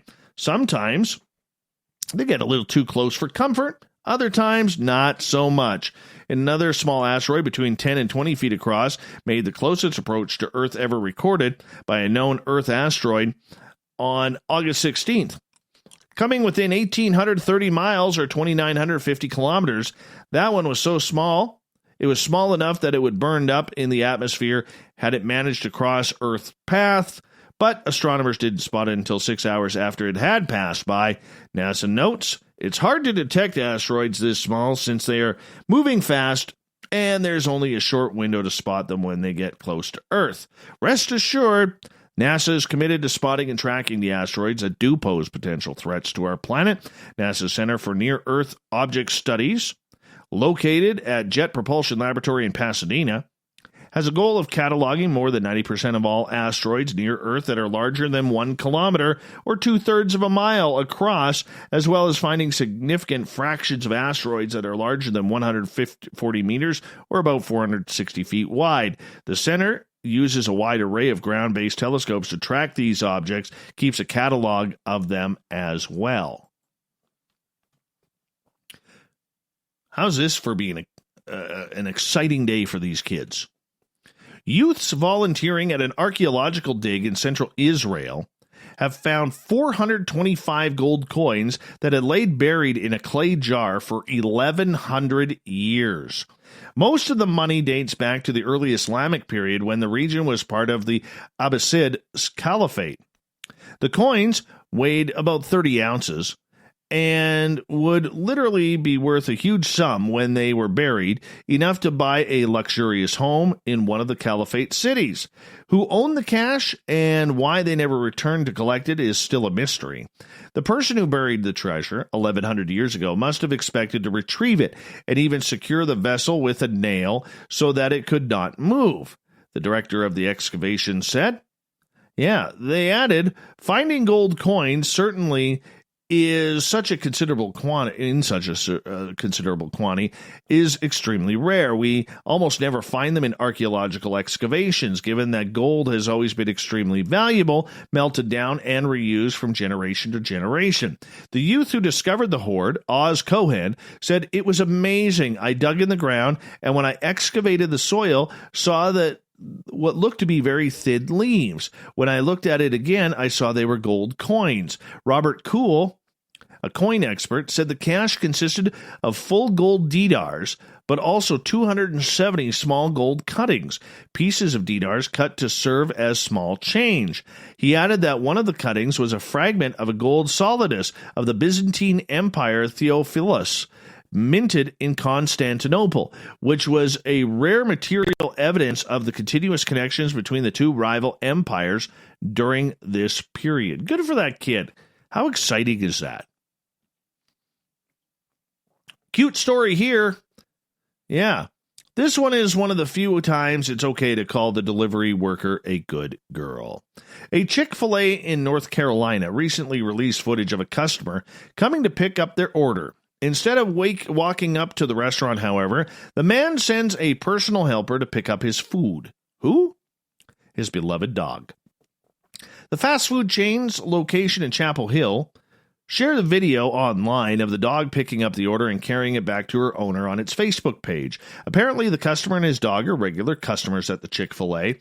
The post is captioned, "Using our mobile app for curbside delivery has never been more fun or easy. Just ask Ellie. She loves running to meet the team member delivering her food and carrying it back to her owner, Nick, who waits in their curbside space." According to the restaurant, Nick said that grabbing the food is Ellie's favorite thing to do. The post concludes, "It's our favorite thing to serve yummy food to happy guests, four-legged guests included. Place your mobile curbside order today and make your favorite part of the day getting your Chick-fil-A just like Ellie." I hope they give the dog like a hamburger or something like that. The post has been shared over 23,000 times, 13,000 plus comments. Based on the replies, it seems that many of the commenters were most impressed that Ellie didn't stop halfway through the parking lot and just eat the Chick-fil-A herself. Hopefully, Ellie will be paid for her work in dog biscuits or at least some waffle fries. I've never had Chick-fil-A. Never. Now, this kid here, yeah, I am so never taking this kid on in golf. A 4-year-old boy in West Virginia has some pretty good golf skills, and they're being praised after his father shared a video of the young prodigy hitting a hole-in-one. Mario Figueretti said his 4-year-old son Rocco was taking on Ogle Bays Park's par 3 course when he hit a ball that landed just short of the green and rolled directly into the cup. The proud father shared the video of the hole-in-one on his Facebook page. "He practices all the time in the yard. To say I'm proud would be an understatement." Figueretti said the youngster started golfing shortly after he turned 3.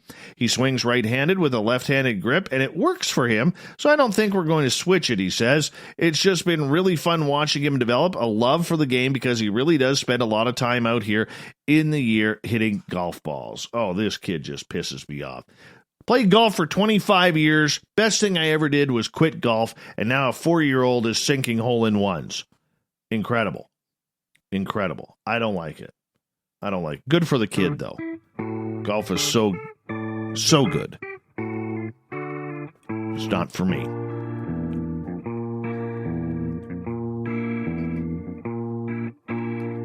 Thought of the Day happens every night at this time, where we ask a question on our Facebook and Twitter pages, then read your responses on the air because why? What? It's because we love the audience participation around here. What? Yeah. Today's Thought of the Day. What's your thoughts on channeling spirits for paranormal communication? Do do do do do do do do do do do do. Love that song. Marty, one of our favorite veterans who listens to this show, we love you, Marty. He says, "I think it's great. And if you get a spirit you don't like, you just change the channel." Very nice, Marty. Very nice. Change the channel. Good stuff. All right, moving on. Where are we here? Galen. It has its uses, if done sensibly and with experienced persons. Done sensibly. Is that like having a drink at the restaurant?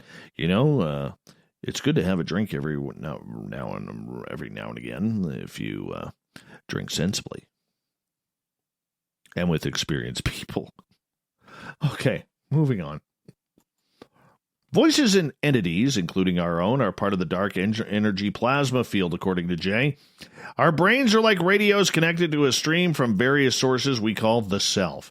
If we alchemize the body, we could shift to different streams. Whether it's positive or negative depends on the nature of the energetic, emotional shift of the body. And sometimes the other streams have bodies that we call ETs and UFOs.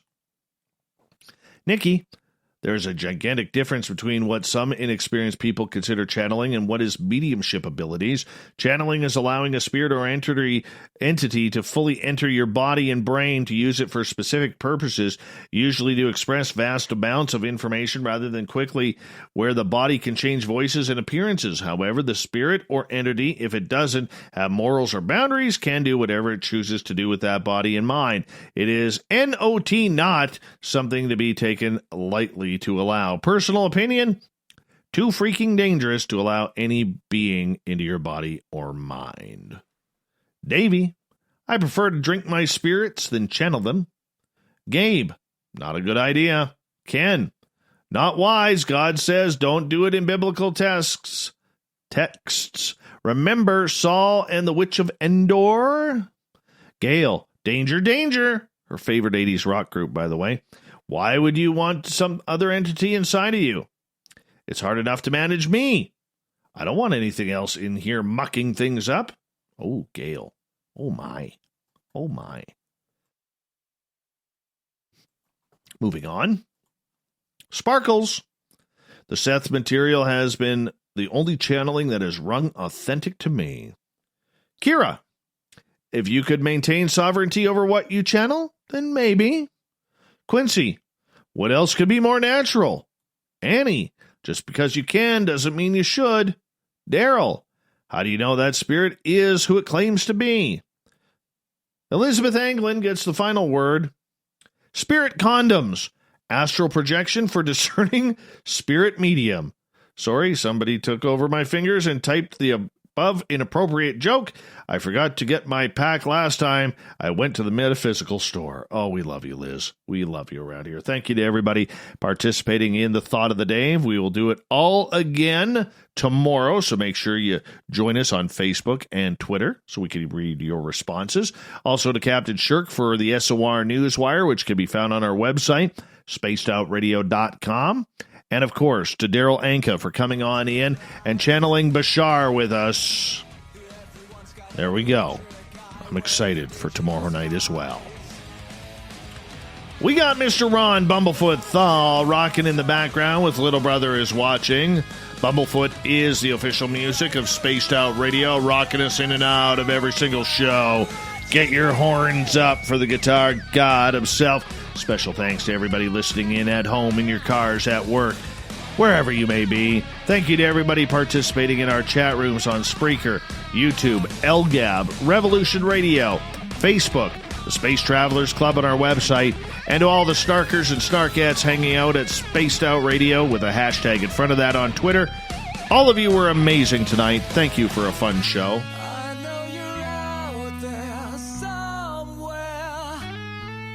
Remember, this show is copyright by Spaced Out Radio and SOR Media Ventures Limited.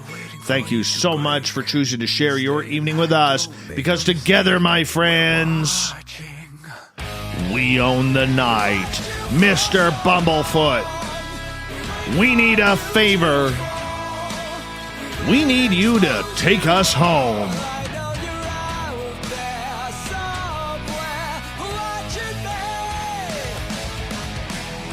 Yes, the Woo train is docked for the night, but tomorrow, my friends, we shall ride again. Your seats are always available. Your tickets never expire. And if you want to bring a friend, guess what? We have room for them too. Good night.